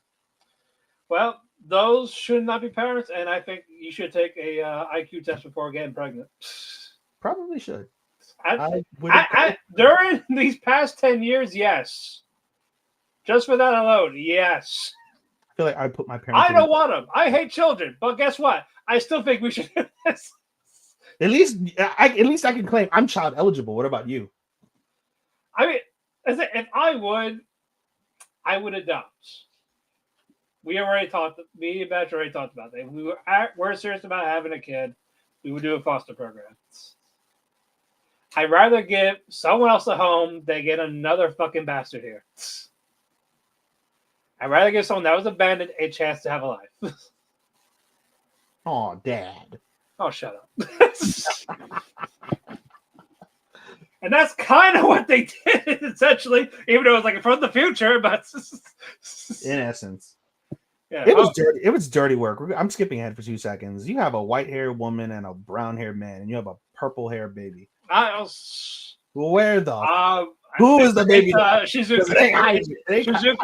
Shizuku is the only purple-haired girl on the island.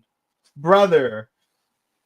So she fucked the big boob one that was being the teacher aide to the blonde mental case. Brother.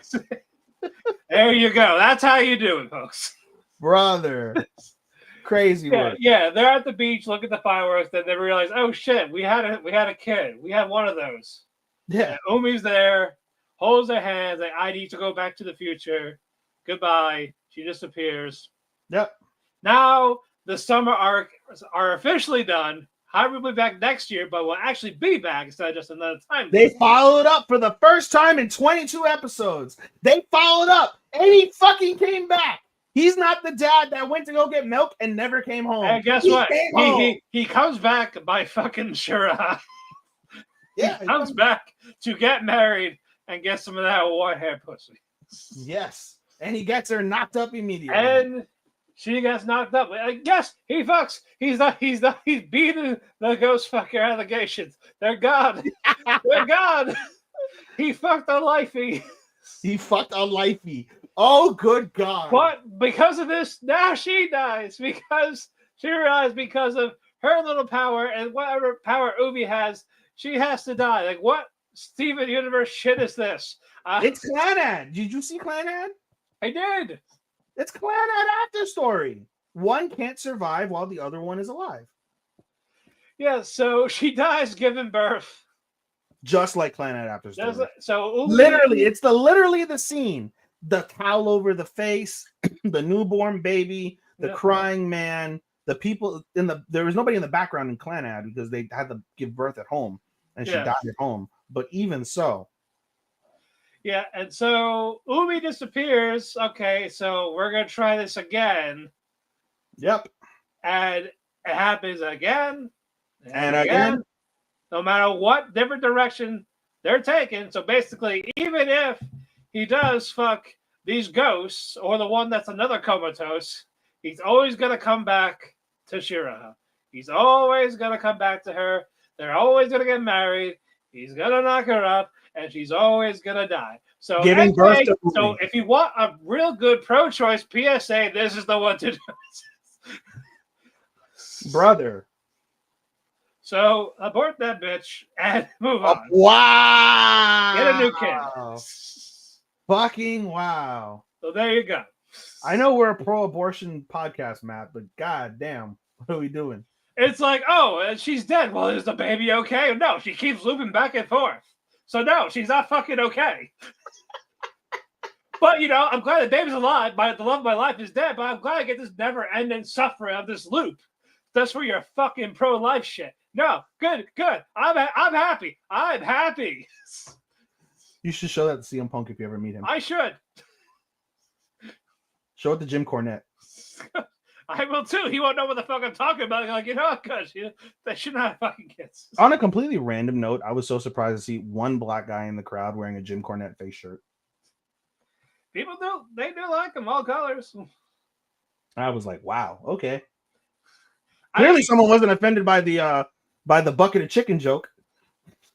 Oh my god, it's a fucking joke. Jesus Christ. Yeah, or the mixed species of face and heel. Yes. Well, they all leave me black and Samoan. No, he even said face and heel. Yes, I agree. Poor worded. Poor word choices on both instances. You should have said, hey, just stop. You should say, hey, stop fucking the baby faces when you're a heel. That's it. That's all you had to say. If you want to say it, that's it. Just go, no cross species. No cross species. That's what he kind of said. I know. He said, I listened to it, and it didn't until it became an uproar. Like, don't say that. That just maybe you shouldn't have said that. Corny's not racist, but goddamn, does he He's have just he has he- some really stupid euphemisms. yeah. Really, they're really Basically, he's gonna be dying soon. He doesn't give a fuck. you don't. He dies, he lived, pissing everyone off. You don't. He's never gonna beat the cuck allegations either. But Oh god, no. Oh no. I believe that one. I believe that 100%. That's something he would do. That fucker's into bondage too. You cannot convince me otherwise. Oh, you know he is. Oh, he fucking knows. He knows what these fans are. Bro. But yeah, that was it. It's all the never ending stuff. Like she keeps getting pregnant, she keeps dying, giving birth. So and essentially, there's a thing called Plan B. Condoms. Yes, that anything. Pull out method. There's 5 other women on this island. Only 5. Yeah, fuck the other ones. And you kissed them all. He did. Well, no, he didn't fuck the big girl, the big boob Suzuku. Not yet. Didn't fuck her, and then The blonde girl's not even on the island anymore. Which one? We haven't seen her at all. The What we have? lighthouse girl, Mugyu. She's like random, like once in a full moon. So either Hyrie fucked them before summer ended behind Shira's back and then did the dirty deed. Brother. No, but I will say, as much as we're joking, the episode does end nicely because Umi does realize, like, one can't survive while the other one lives, as I said. She realizes this. And so we saw this. I don't know when we saw this. When did we see her fall off the cliff? What episode was that? It was way back. The whole reason why she gained her powers to go back in the past is because she ran off a cliff during a fight of some description. Yeah, that was the beginning of the Yumi arc. Yeah, so she runs off a cliff, and as she's falling off the cliff to her doom, she touches a Kiseshu, and that's what allows her and gives her the powers and allows her to go back in time. Yeah, so like her physical body, not just her mind or anything, her actual physical body. She realizes, like, my power is the problem. It's because I should be dead. So I need to go where I'm dead so that way my mom can live and Hyrie can be happy. And that's how the episode ends. She fucking goes off into heaven or wherever, whatever you believe. She guards the trees. She's the Lorax. She speaks to the trees. And if you litter, I'll break your knees. Oh my God. That's what she's going to be. I love that this is our highest viewed segment right now. We have 6 people currently. Yeah. And this is where we're just ranting and joking about summer pockets. Yeah. And about fucking abortions and pull-out methods and plan Bs and shit. Exactly. I don't go to a movie theater to hear someone's weak pull-out game, so I don't need it for me. Oh, fuck. And we lost a viewer. That's fine. Probably as a kid, tell them, hey, shut the fuck up. He's just sitting there with the laptop closed like, fuck, they're right. Shit. All right. I know you're 4, but you're not going to movie theaters to me till you're like 7 or 8. Like, I wouldn't have spent $6,000 on diapers over my lifetime. Exactly. Son of a bitch. All right. Let's keep going. Another quick What one. else can we bag on today, Matt? All right. Another quick one. Sword of the Demon Hunter. I don't hate these. I don't, I'm not saying quick because it's bad. It's quick because not a whole lot happened. I just want to say that I am in all seriousness really upset that this won't make my 13. I had this at 7 through 12 episodes for spring, and it will not make my 13. Yeah, it didn't make it in my spring, and it's definitely not going to make it now. And that makes me sad because I enjoy it. It's just, poor timing. Yeah, poor timing. If it was a split core, maybe it would have stood a chance. It would have made my top 13 if it was split. It would have been maybe in my mention, and for part 2, probably low 10. For part 2, really? Even with everything I got, I even got some I'm already disappointed in that I really liked, are in the bottom half. No, brother, this does not make my 13 at all. It probably would if it was split spring and fall, maybe at best. In fall, okay. If it was a split call. No, this ain't touching anything. I'm sorry. No. Even I liked part 2 more than part 1. It ain't touching shit. I'm sorry. I like part 1 more than part 2. I'm kind of the opposite. Not by much, but Whatever. All right, recap it. But Tsuchichura, the tall demon, is fighting Jinya still. We get a little bit more of his backstory, you know, how people viewed him as the monster in this village. Mhm. Multiple people stab at him, even though the one woman he did care about kind of like led him to get stabbed. And he kills that bitch. Yep, and they're like, even the mother was like, you know, she actually did care about you. That made him go like, well, too late now. Yeah, well, she led me to get stabbed, and I turned this way because of her. So like that's love. That I don't know what. Yeah, that's love. I hate to see hate. Oh wait, I did see hate. Yeah, with the other villagers. Yeah. Yeah, Virginia actually they stopped fighting because, you know, like Virginia saw his memories, he saw his, why they're fighting, but it's like it's gotta be this way basically. Like now I kind of feel sorry, but like now I don't want to kill you, but I kind of we got no choice. Yep. And when Virginia actually beats him, Sue just basically goes like, you know, if I met you a different timeline, maybe we could have fought side by side together. Junior's like, yep. And like he like envisioned him, you see like POV of him in the soba shop. Yeah. Talking to everyone. Like, yeah, no, yeah, he could have been a cool ally, the muscle head. Yeah. But Junior takes his power, memories. Yep. And Junior goes to the man's boss. Yeah. Juzo, I think his name is. Yeah, they call him by his actual name, but yeah, we call him Juzo. Yeah, and he's like, oh, well, that you here means that he's dead. Yeah, I got no move, so I guess this is it for me. You want to die, don't you? Yeah, I do want to die. Okay, I'll kill you. Okay, thank you. Junior kills him, goes back to the soba shop, meets the person he should be married to. Ofu. Yeah, he should be. But it can't happen. Not yet. Not until I talk to my sister. But it's the ultimate friend zone. Yeah. And they don't age. So they don't age, no. Yeah. Junior says basically I have to leave here, going to Kyoto. But I can't say it's out because now that my secret's out, I can't. A lot of people are gonna catch on, and they're gonna chase me out. So I'd rather leave before that happens. And Ova's like, or you know, you could marry me, take over the soba shop. We'll call it Demon Soba. Yeah. The secret ingredient will be ketchup. Oh my god. Ketchup in the soba. Oh, that's gonna fucking put acid in seats. Yeah. Like, you know, like ketchup and miso. You know what? I'm glad that Sensei died. But oh my god. But Junior's like, you know, that does sound nice, but you know that can't happen. I know. I'm friends with him. And he was about to pawn off his daughter to her. Like, you know what? This is gonna be Jay's. Like, she's like, no, I'm going with Daddy. Fuck, fine. All right, fine. All right.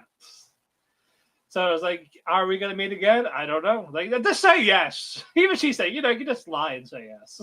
Bro, and that's a dumb thing because we already seen the fucking like 7 fucking future takes and they're together. Do we see her? I don't recall. Yeah, you see her. Is she like one of the high school students? Yeah, she's one of that's her. I expect her to be at home, like a stay-at-home wife or some shit. Okay. No, she's still 12. No, I'm kidding. Not 12, but no, she's like 16. I think she's 8. Is she 8? I guess she's got to be. I mean, she's no, she's definitely of age. Just she's of age of that time. Yeah, the 1800s. But for the school, I guess they're forever 30 years in high school. I don't know. Well, I'm trying to think what made Gina go, I need to go to high school in this timeline. That's what I want to know. I want to go. I have an answer. You may not like it. Well, Drake's not here, so no. But no, Gina says his goodbyes, and someone recognizes him. Who does? The one girl that kind of chased him away, saying, "Go away, freak! Get out of here, Kami Natsu." You killed my daddy. Even though he was corrupted, but you killed him. Did you want to die, bitch? Well, no, he's gone, so who cares? To the next town. Or maybe another 50-year time gap. I don't know. That's one of the things that pisses me off about this show. It's just the time gaps make no sense to the story. I wish they would give you a time gap before and then a time gap at the end, and then season 2 should pick up sort of like the same until you bridge that gap somehow. But there's too, like, to your point, it's too sporadic. Yeah. You said earlier about your show, it's too sporadic and they don't make any sense really. The only one that's made sense is the follow-up from the last arc where the fucking the creepy murderer becomes a store owner. Right. Like, okay, Yeah, they're the guy that runs the retail store now. yeah, he runs the combini and fucking you know. Yep. Crazy. Let's move on. Shield Hero. Not bad. Yep, people are hungover. No surprise. But now there's work. There's actually real work to be done with the Emperor. Mhm. And of course, now we suggest once again, hey, Ratel, you should wear that outfit for me. I mean, for the ritual. Yeah, be my little Miku. Yes, do it for me. I did learn. I think was it on the show that I learned, or I looked it up on my own. She is legal. Yeah, we discussed it last time we were on here. Yeah. She's legal. Yeah, she is now, like, she is biologically 18, 20. Biologically. Mentally still like 10 or 12, but No, she's not fucking 10 or 12. That's fucking Atla and her fucking annoying ass. she's also bad. She's fucking annoying. Man, I hope bitch kills her. He says fuck. Yes. Who's the least annoying? Oh my god. No, a bitch is unsalvageable. Yeah, it's like, they showed her in the OP. She's not here at all yet. She's gotta show up. Good. Don't hit it if you're not gonna show it. Do something. Someone do something. Who's the staff hero? Shove that shit up her cunt and fucking twist it. No, he's too busy with Kentucky Fried Lolly. So Kentucky Fried Lolly. that's what he's into right now. I guess finger looking good. That's what everybody else says. Oh my god. That is fucking tremendous. Yes, Kentucky Fried Lolly. exactly. Even goes finger looking good. Oh no. But they see a giant snake-looking creature from afar. It's like, instead of looking for the Emperor, let's just kill this thing. Maybe we'll go, oh, our new Emperor Talia fights evil. Let's do that. No, there's a purpose to it. It's basically the government somewhat created this monster, and then they sealed it for publicity. And now that Naofumi and his crew are there, they unsealed the fucking seal, and they're like, all right, well, we're just gonna let them kill it. All right, let's see what they do. Yeah, basically. And so now they're going to use that as propaganda. Naofumi and the revolutionaries, they're going to use it as positive propaganda that, the government made this monster, then unleash it upon you guys. And the new emperor, who's the original emperor, the Emperor's daughter, Atalia. Yeah, basically, she defended the country and she defended the people and she killed it with her revolutionaries. Yeah, and it's and when they get up close, it's a Hydra. Indeed. You know how annoying those are. Yep. Very annoying. But they have a plan. Yeah. And the plan is basically, all right, so Philo will attack the shield. That way we can deflect it. Natalia cuts the thing that gives like this little Zenkai power boost, whatever you want to call it. Yep. And once those shields are gone, we can start decapitating one by one. But they regrow. Yep, they did that. It regrows. And so fucking Sardini turns into Sardini. You are on fire today. Yeah, Sardini turns not to a sardine, he turns to a fucking whale. And as some fairy goes, I found the new hole. Bro, the cum face that is whale fucking diabolical. Exactly. I hope that's not how you look when you come for real, bro. Oh, probably. That would be such a fucking turn off. Yeah, but yeah, Raptalia and the power and the new improved Sardini goes. Sardina. Whatever she is, she's a fish. That's Shamu. Hopefully, it doesn't smell like fish. Well, when she transforms, I'm sure. Mm. We have to say, if it was a dolphin, it'd be different because dolphin pussy apparently fucking it'll kill you. The endorphins, the chemicals, so orgasmic you'll die. So don't fuck a dolphin. But Oh God. But they defeat the Hydra. Exactly. As Shamu gets abused again. Back in the tank now. Get back! Back! This episode has gone off the fucking rails. Good. Moving on. As I'm not done. Cuckoos. Nagi, get her straight in order. Get away from Erica. Get away from Sachi. Get away from Hiro. You know, get away from everybody. You know what? Just go leave Japan. Just leave Japan. Go to China. Go to where? Yeah, go to China with Ai. You know what? Maybe keep Ai because she's new. She's a bystander. She's a bystander. No, Hero's best girl. We know this. Right. But she's just as bad with them with the manipulating the. She's not as bad as the other girls. And Erica and Sachi, they're all idiots. That's it. That's all it boils down to. For people with a bunch of intelligence, they're fucking morons. Oh my God. Cuckoo for Cocoa Puffs. That's what they all are. I wish it's such a catch-22 because I'm starting to want to rule harem anime. I want to rule it, but at the same time, I enjoy, for the most part, a lot of the stupidity. So I don't want to rule it. I feel like you're gonna rule it. Yes, Sachi's like, I object the wedding. It's like, it's not a real wedding. And she cried about it. It's like, hey, 2 seconds, people. I'm sorry. This holy matrimony is being ruined. Even though it's fake. But in my mind, it's real. It's fake. My fake sister ruined everything as usual. That's how it is. This is why I try to get away from all these people. It's crazy as the sister has the inside track to get fucked the most. Yeah, but yeah, she's the only one out of all of them. It's like, oh, she has a chance to win. And thanks, Dad. He's the worst. Also, he's the worst one. He loves it. He's that bored. The rich are fucking bored, bro. He's like, let's fuck with my family and the other family where my son got technically adopted by because I was neglectful to know which one is my kid. But I'm rich. So it don't matter.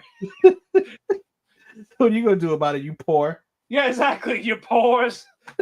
They don't mind because they get money out of it. The former delinquents, they get paid. Your sister, not sister, I manipulated with Fu. Say, hey, you should fuck no Chromo, aka my son. That's all it is. Don't forget the mom. Yeah, the mom's like, I'm gonna be a cuck, sit in my cucking chair, and I'm gonna watch it. I'm gonna watch my. She's into voyeurism. That's all.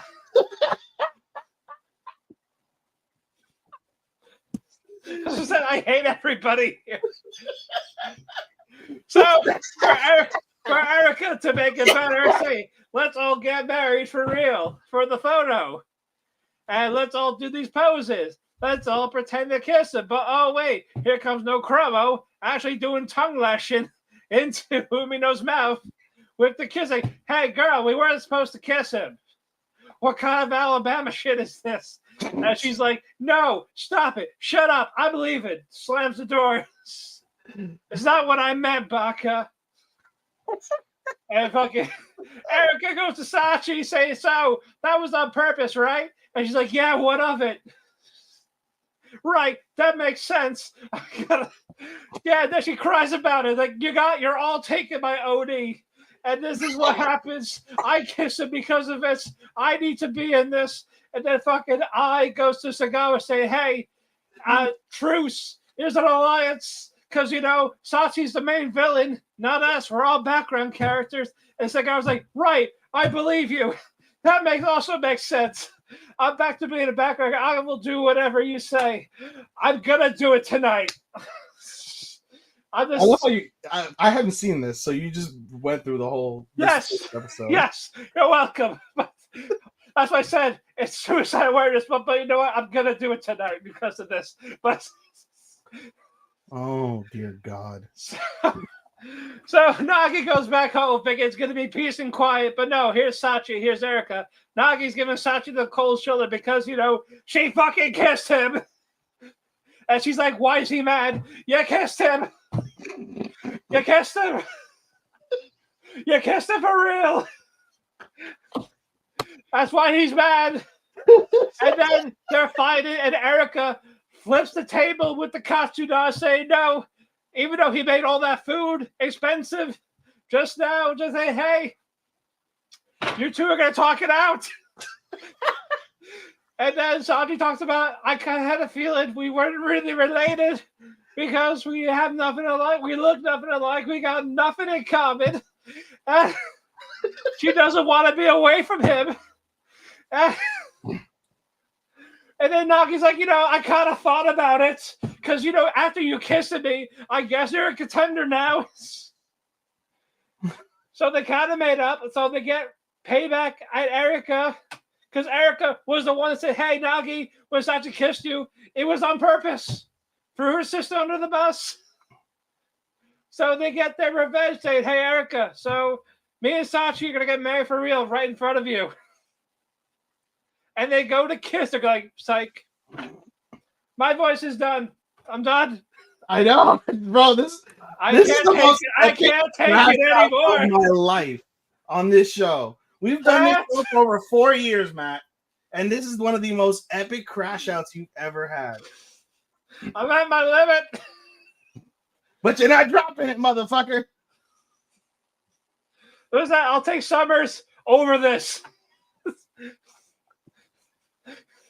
And I gave Summers a low grade, so you tell me how that is.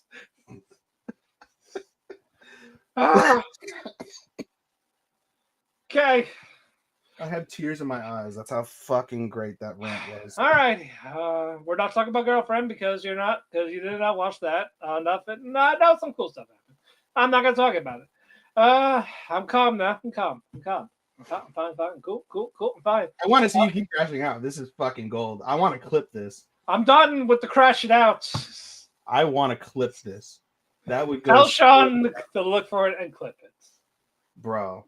It was like this, my PSA on Summers. Whatever else I complain about, sure. Oh my god.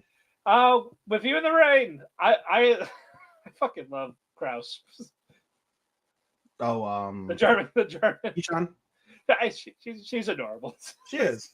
And like she's just trying to figure out why.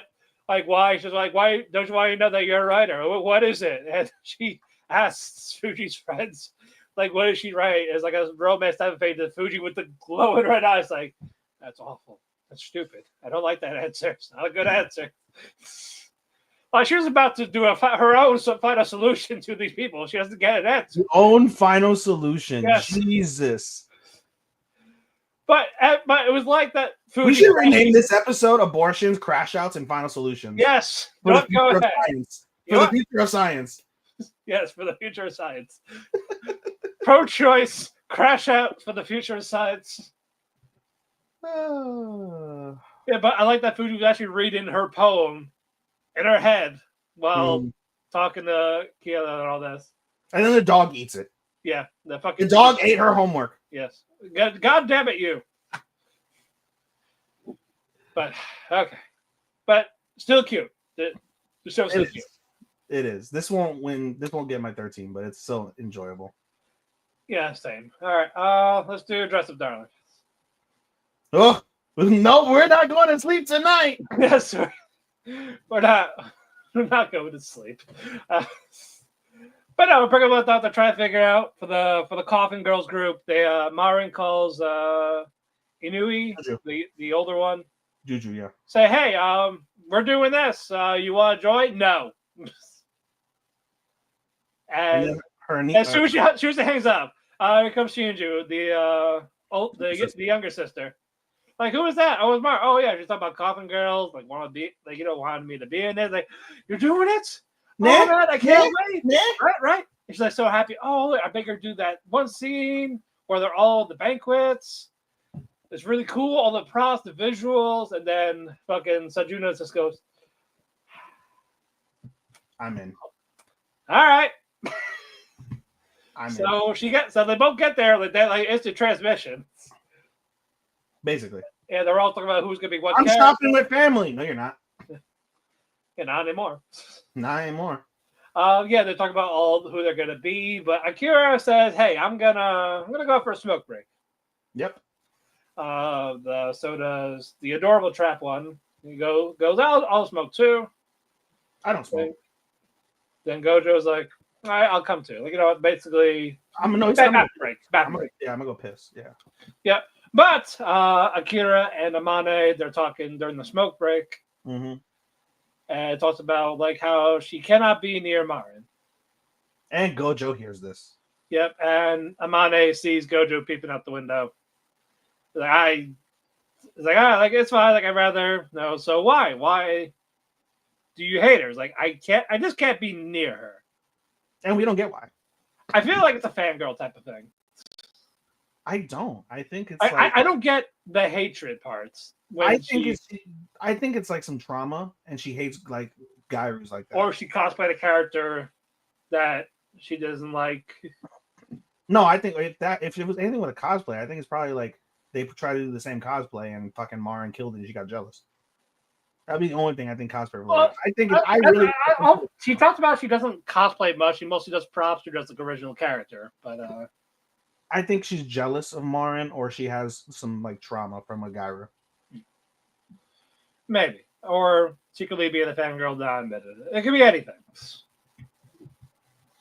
Like if I see her, my heart goes doki doki, and if I'm near her in the photo shoot, I can't control myself.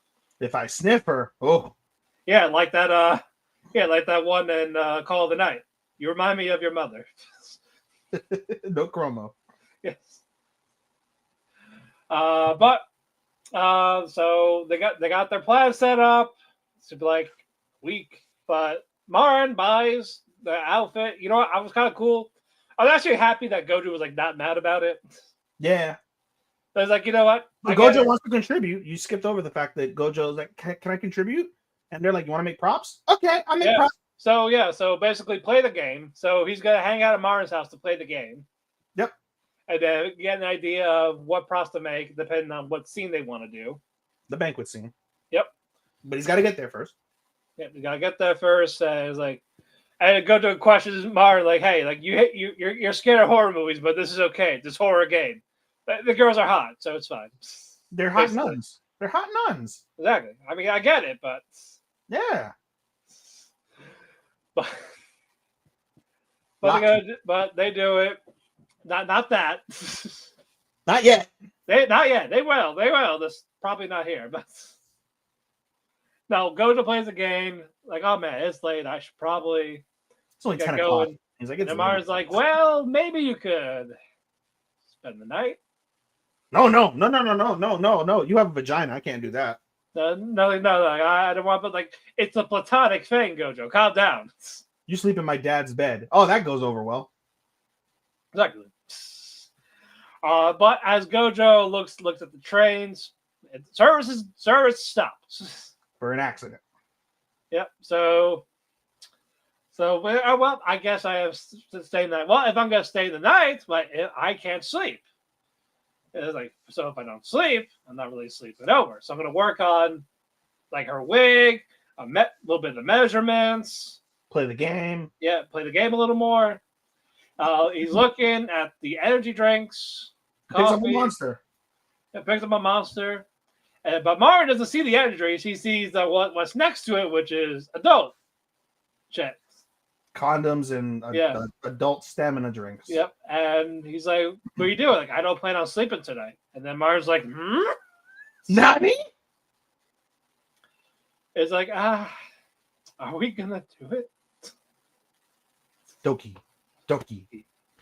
She wants to. Horny Marin. Moving on. Kaiju 8. Pretty solid. Decent. Basically, it's Reno's test run with the Kaiju 6.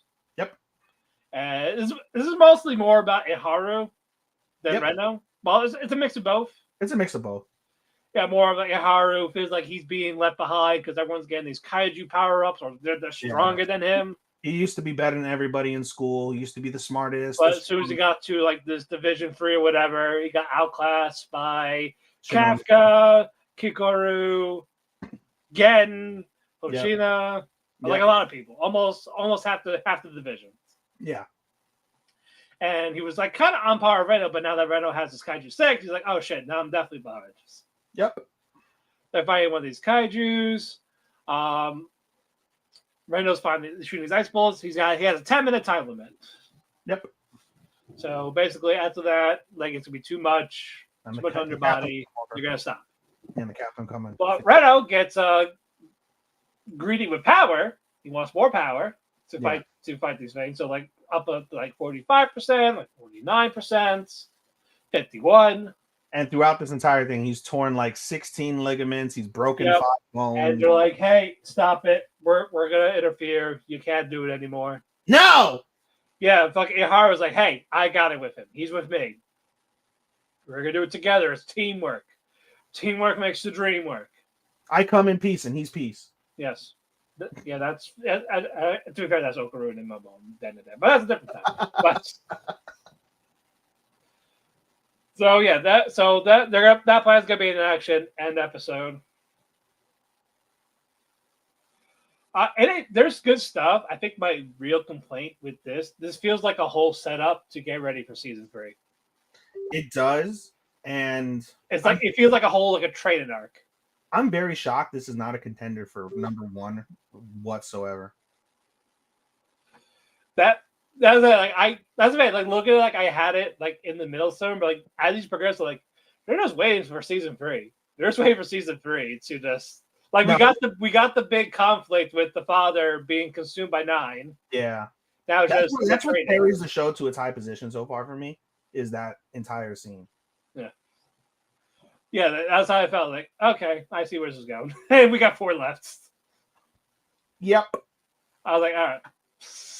I'm very shocked they didn't go back because I wasn't here last week for 2 seconds. I'm surprised they didn't go with the logical choice to give it to Kikoru. It's her mother killed it. And she has like all the latent powers that she's training to like fucking to go one-on-one with I feel like they don't want her to do what her dad went through. Like the more you do it, it costs your life. Maybe. I feel like that's where they try to fit it, or more like she's so strong without it. Yeah, they use a good excuse like compatibility, but I was very surprised they didn't go with the obvious choice. They're like, oh, mom killed the kaiju, dad's dead, and he had a weapon, so then it makes sense for the daughter to have a kaiju weapon. But I'm gonna let you take over for Rascal. I need my throat needs a break. Your throat needs a break. Oh, that's what she said. Yeah. Yeah, women make me scream apparently. I'm sure you'll go back to a man at some point, Matt. The way it's going. Nah, I like the non-binaries. We're good. Body of a woman, mind of a guy. That's all I need. I don't need the other for both. You don't want a trap boy? If I could find a really hot twink, I absolutely would fuck one. And then one night stand, absolutely. Really hot twink. Yeah. You're not going to sleep that night. Well, no, I probably won't. Oh, good God. Continue. All right, Rascal. Let me go to my review. Even I just watched it like 3 hours ago, but let me go to my review. Rascal. Survey says episode 9 of Rascal was pretty decent, I'd say. Main focus really is on Sakata trying to figure out what Himeji's puberty syndrome is. And he ends up kind of getting roped into like a love square because basically Himeji has the hots for Sakata. And the reason why he does, obviously, because Sakata is a really good person, but is because her childhood best friend, Kasai, is rejected her. And basically Kasai is the boy that Futaba is tutoring. And Kasai confesses to Futaba, and Futaba's like, "I'm your teacher. This ain't gonna work." But she's never been really confessed to, so she's actually entertaining it. And so it's kind of childish in a way that basically Himeji is just basically trying to get what she wants out of Kasai by trying to go after Sakata. And all the like signs kind of link up. Basically, like her puberty syndrome developed after Kasai rejected her, and how now she's trying to get over it by like being popular. She says that's not her puberty syndrome is like the need to be popular. It just happened. Like that's just the way it was. But in any case, before you continue, I'm sorry. For the puberty syndrome, why is he involved still? He's the puberty syndrome master. But it's just like, mind your fucking business. They just gotta grow up, get over their shit, essentially. Well, he has a personal interest because of how it affected him. I think he's bored, like Sean said. He's bored. I mean, it's hard to, you know. It's like this is the only excitement he gets aside of being scolded by his girlfriend every time. Which he gets. I was like, yeah, like he helped his family, his sister, his mother, himself, his girlfriend, close friends. He doesn't need to do every stranger. He's doing every Tom, Dick, and Harry. Well, but he's doing his younger lookalike girlfriend. So there we go. Because then he gets to cheat all the time. Sort of. He's getting cheeks all the time. Okay. He's getting cheeks from. He can get cheeks anywhere. That motherfucker has no shortage of cheeks. No, that's like no, it does not. He has no shortage of cheeks. But in any case, that's kind of where we're at with Imeji and them. And the episode kind of ends really interestingly. First off, Sakata kind of tries to put pressure on Himeji in reverse, and Himeji like just lashes out, and she's upset at things, right? And so they kind of leave that there. But the episode ends interestingly as Sakata's with his homeboy, and his homeboy is looking up like who like the college like king and queen are, like prom type shit, and he finds last year's entry has no data. It's like completely blank. So when Sakata looks at it, it's Toko, and he's like, "You can't see what's on the screen," and he's like, "Nah, I can't see a damn thing." And so he's able to basically get Toko's like college name off of the screen that his homeboy can't see, which is interesting because Toko earlier in the episode requested his presence to help her with her like gift giving on the 24th, which is the same day that he's supposed to go on that date with Himeji, and it's also the same day that we find out early in the episode Mai booked their onsen trip for. But Mai is pretty confident he's not going to be able to show because he's doing all this shit with all these other girls. So that's crazy work. You got the hottest girl in Japan, and fucking like she has no confidence you're going to show up on a date because you're dealing with other women's problems. That's why I said that it's none of your business. That's be wild. happy. That is wild work. Yep. All right, moving on. Secrets of the Silent Witch. But we're left off. Here comes Sukuna from Jujutsu Kaisen confronting Monica. Yeah, same voice actor people. That's why I said it. It's like, all right, what happened to my barrier type of thing? And Monica explained what happened. I took care of your barrier like less than a minute. A minute. He's like, what? Sukuna's like, what? Yeah, it was tricky. Took me a minute. But this is why she panicked, by the way. She was panicking. Yeah, she was panicking, and it took a minute. Yeah. Explain what happened. See Lewis, and Lewis goes, all right, I see here. And then, all right, we're going to take her away. What's going to happen? Well, if she tried to kill Royal, the only option is after questioning, execution. Yeah. But Monica was like begging and pleading. It's like, hey, how do you feel about, the first prince, the second prince? There's like, I don't give a shit about the politics. Nope. Basically. Yeah, I support this prince, but everything else like that doesn't interest me. Like, yeah, I'm the person's friend, but I don't even want him to fucking take power. Yeah, like even like the family of the first prince don't really care about this. That's why they're not gonna believe. Like you know, fine. How about this? We just banish her. We just banish Casey. We'll put her in a coven. She'll never be seen again, but she'll be alive. Yep. So there you go. Okay. Yeah, Monica stabs at Casey. He's like, no, don't thank me. I'm not giving you an apology. Bro, Casey's a bitch until the end. I was like, man, like, yeah, like, there had to be something that you liked, Casey. Come on. And, she's like, I'm sorry. I will give you an apology. I'm sorry I can't teach you to ride a horse. Yeah. Or dick. At least she's got Lana. That's fine. She's got Lana. She's got Isabel. You know what? Goodbye, Casey. Shaking my head. Yeah, Isabel is trying to visit Monica. It's like, hey, you are sick. If you get her sick, you're not going to see her. I want to see her. Fuck it. No, okay. She's still queen for helping her out with the poison thing, making a sibling drink poison. It was great. I fully support that.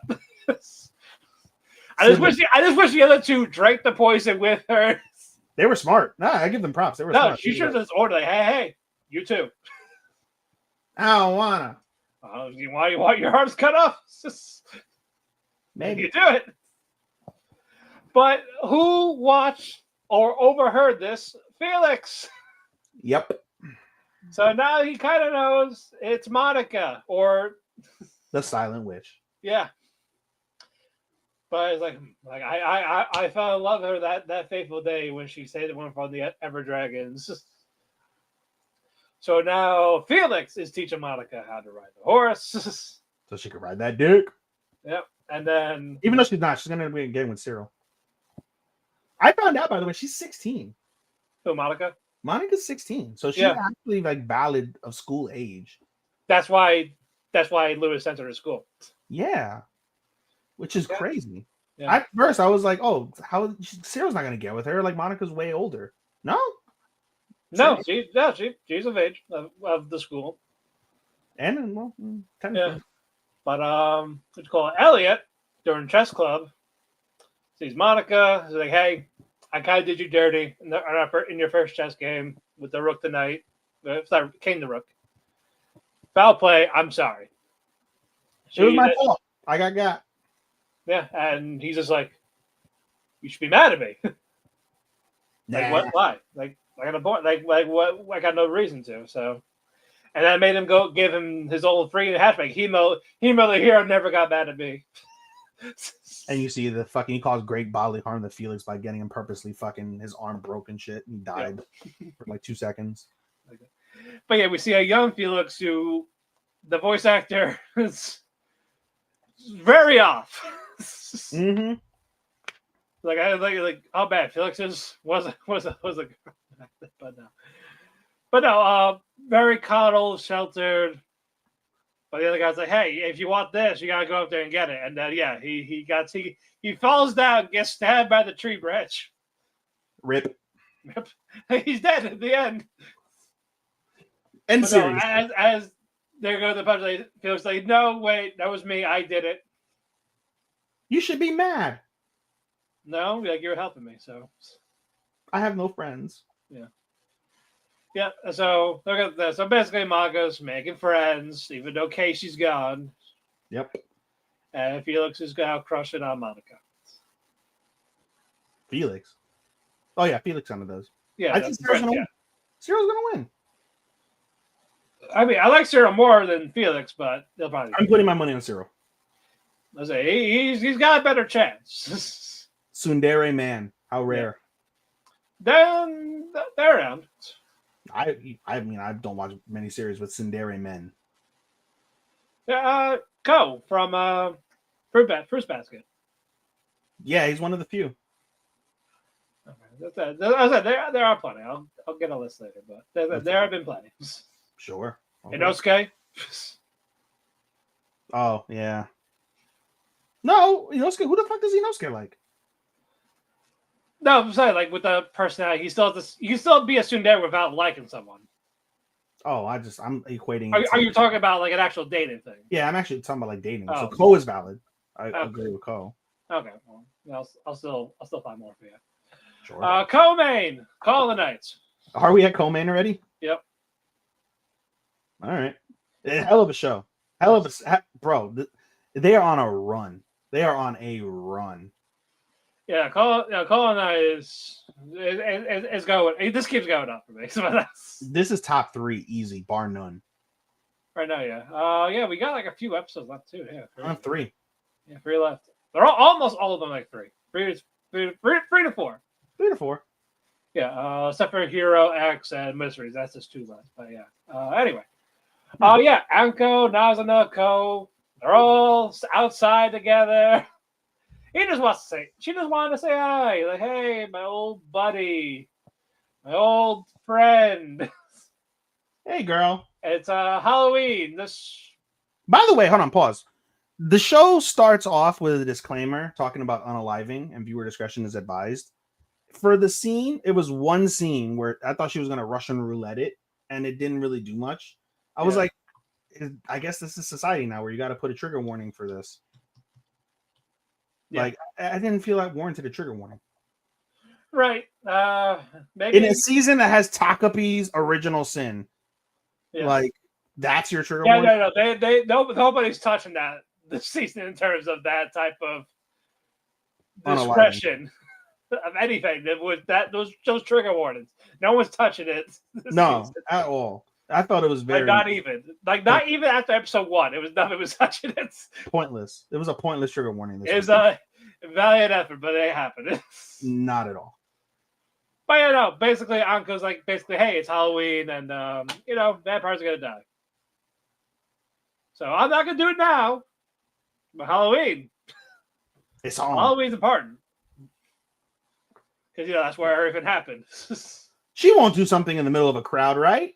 Nah. Yeah, we'll get to that. But yeah, Nazuna's talking to the vampires about Anko. It's her old friend, not really ex-girlfriend. Yeah. But they're like, shit, you have friends?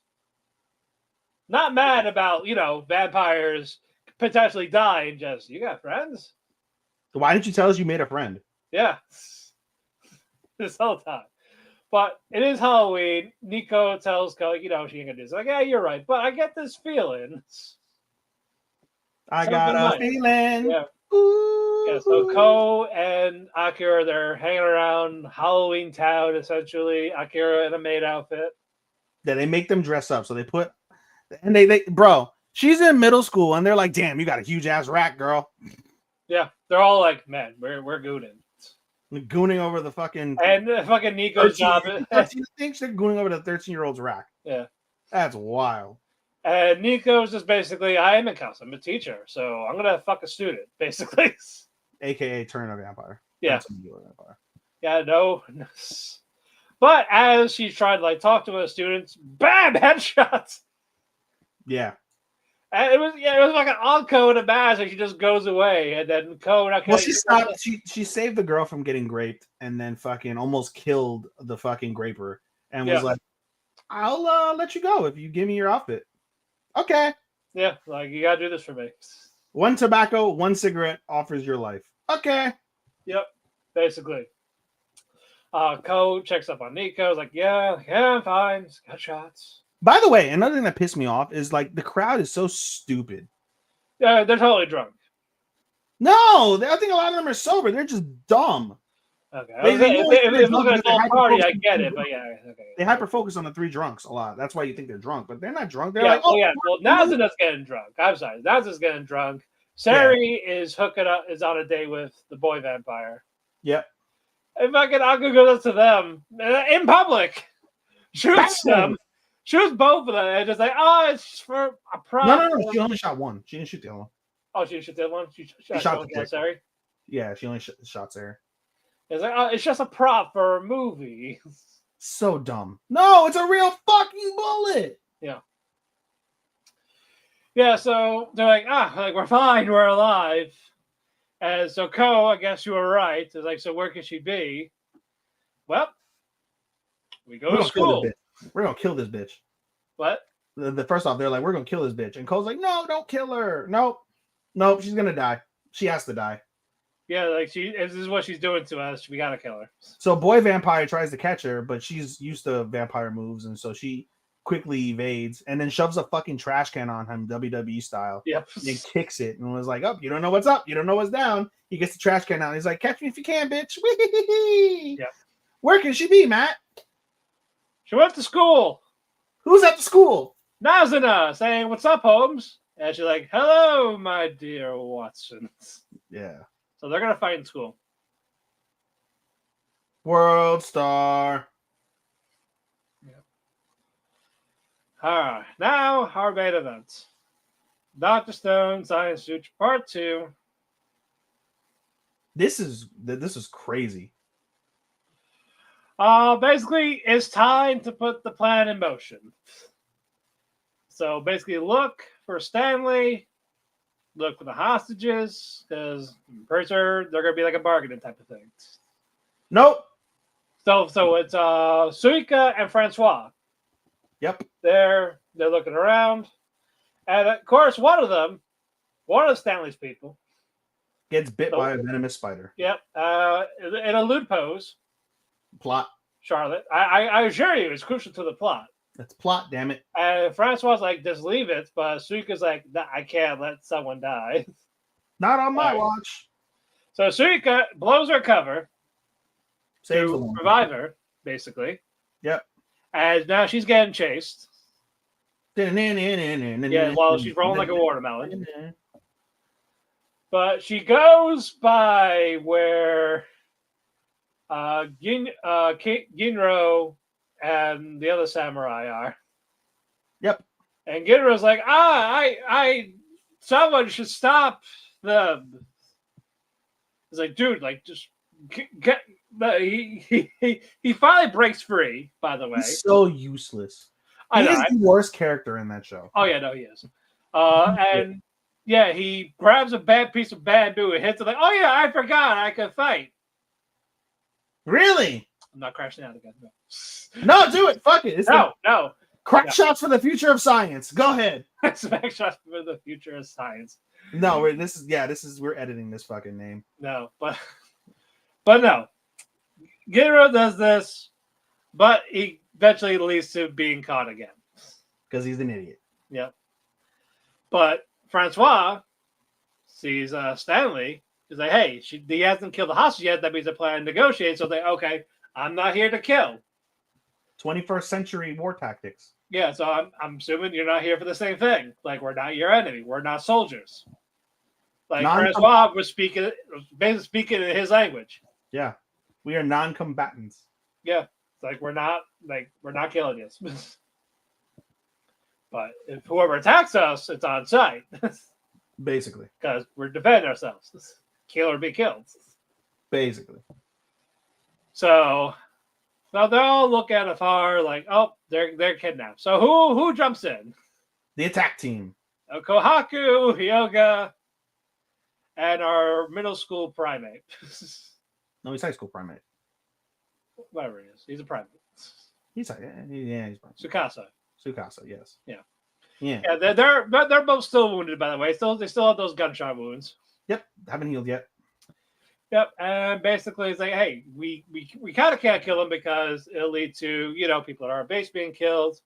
Yep. So, and we're not gonna beat them hand-to-hand combat. Nope. So the only real plan is to get rid of that guy's backpack, which has the communication thing. Yep. Because if we do that will delay them, and that'll give us enough time to, do what we gotta do. Yep. Sound plan. But the problem is getting there because they have guns. We do not. And people. They have guns. They have guns and people. We're just one healthy, 2 injured. 1 healthy, 2 injured, 3 people total. Against like 6 or so. And Kohaku's handicapped them because they don't want to kill nobody. Yeah. So they're trying to get down there, and here's Stanley's gorilla, Maya. Yes. Fucking one shots Kohaku to injure her, basically. Yep. Like, she's like, I'm feeling this burn in my back. Like, okay, you don't need to be topless for this. It's okay, but Brother. She's the Gabby Garcia. But Hyoga took care of most of them. And Tsukasa is fighting Maya. Like, oh shit, it's Tsukasa, this strong middle schooler, high schooler. The high school versus high school. Because Maya, I was black belt in Taekwondo and all this shit. Yeah. So good little back and forth, but Tsukasa, even though injured, got the upper hand. But we're not done. No, we're not. Because what happens after, Ethan? He gets machine gun, he's Swiss cheese. Bro. He gets racially profiled to the umpteenth degree. Yep. Does shots multiple times. Swiss cheese. Hyoga tries to help. He gets Swiss cheese. Yep, saving Kohaku. Because Kohaku's the only one that's agile enough to break the communication thing. And she does. She does, and as soon as she gets back down, she gets Swiss cheesed. So, 3 people shot, mortally wounded, basically dead. Tsukasa goes, it's okay, we have Dragon Balls. AKA, we're just waiting to be revived, essentially. And they all die. For now. I don't think Kohaku died yet. She's bleeding out. She is bleeding out. Yes, he said like she's not gonna last long. Hyoga died first. Tsukasa He died at the end. he died at the end of the episode. Yeah. And Kohaku's mortally wounded. Yeah. So no one's ever truly gone, as they say in Star Wars. Not in this show, at least. No. Like I said, it's like Dragon Ball. They're just waiting to come back to life. They're just waiting. That's why I was like, yeah. I'm sure. The King Kais. Yeah, basically that's why. That's why when Charles like, yo, this happens, like, oh yeah. It's not gonna matter, but yeah. They'll be like a quarter of the way through Dragon Way by the time they come back. It's that Snake Way, yep. Snake Way, yeah. Yeah, so but no, it was a good episode. They did it well. That's why we gave our main event. They gave them consequences. Risk. There's risk now. Risk, reward, and consequences. Yeah. You know, in hindsight, the crash out should have been the main event. So we should have because I knew this was how it was gonna be. Yeah, you would have been like, Ethan, close the show. I can't talk anymore. Yeah, I would just leave. Like, all right, you're on your own. All right, guys. Tell them the main event is cuckoo. So fuck the rest. Oh my god, It's that over. was so fucking epic. That is the greatest. I think that might be the greatest crash out. Yeah, there you go. But close the out vote. more than I crashed out on this What? show. I said you crashed out more than I crashed out on this show. Gosh, shit I've seen, shit I've read. I'm gonna all watch. here. I'm gonna watch Cuckoos tonight. First thing. There you go. There you go. You can watch that before bed. But close the thoughts before we get out of here. I'm happy and sad that the season's coming to a close ever so slowly. Because there's such good shit, bro. Everything. I'm sad that they're ending, but I'm also happy at now. I see where stuff is being placed. I pretty much had it, and I'll give this week solidified it for me. Like who's top, who's bottom. I'm sure. Exactly. I'll give you a spoiler as my closing thought. Mm. I'm waiting to see how Summer Hikaru Died finishes to know how high it's gonna be. We did not have we didn't have Summer this week, and I was actually upset about that. Oh, I was actually looking forward to that. Yeah. By the way, for the record, Silent Witch, for those of you, they're doing a 9.5 this week out of fucking nowhere. So there'll be no Silent Witch, and look one less for you to cover next week. Yes, and also Witch Watch is going on a 1 week break, so 2 of them I won't be covering next week. Alrighty. But yeah, no, I'm out of my top, we'll say 7. My top 7, I want to see where Summer Hikaru Died finishes to know where I'm placing it. Correct. The rest of my 7 is pretty set. It's just how it is and whatever. Where they're placed. Where that one places. Okay. What moves up or down based off of Summer Hikaru Died. That's my X factor in my top 7. I see. But with that, the cafe is closed. Thank you all so much that have watched us. I better see some clips after this. Oh, we have to clip that shit. Somewhere. Have to clip somewhere in some universe. Follow us on our social medias, whether it's Twitter, Facebook, Instagram, Threads. Follow me on Twitter, DavePhoenix12, Instagram, House Husband Cosplay. Follow Ethan at Showstopper24 on Twitter or MBDicey24 on the Instagram. We want to thank WT Network and Dirty Radio for hosting us on their social media platforms, so let's follow them there. You can check out their YouTubes for the video replay. If you want audio, do Apple Podcasts, Spotify, Amazon. Give us a 5-star rating. That does help us out. Thank you, Sean, who is our editor. And next week I will not be here. Ethan will be, maybe with Starman, as what's going to look like. But if nothing does happen, I will try to squeeze in what I have seen, just so we have some content. But until then, oyasumi and good night. Sayonara, minasan. Don't crash out anymore. No. Bye-bye.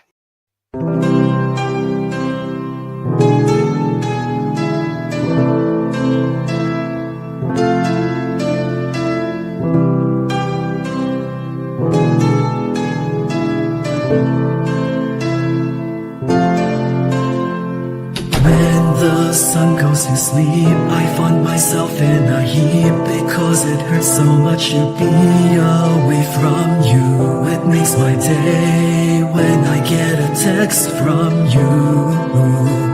But still I say goodbye again. Let's hope this isn't the last time that I see your face. But hey, it's fine. I know everybody needs a little space.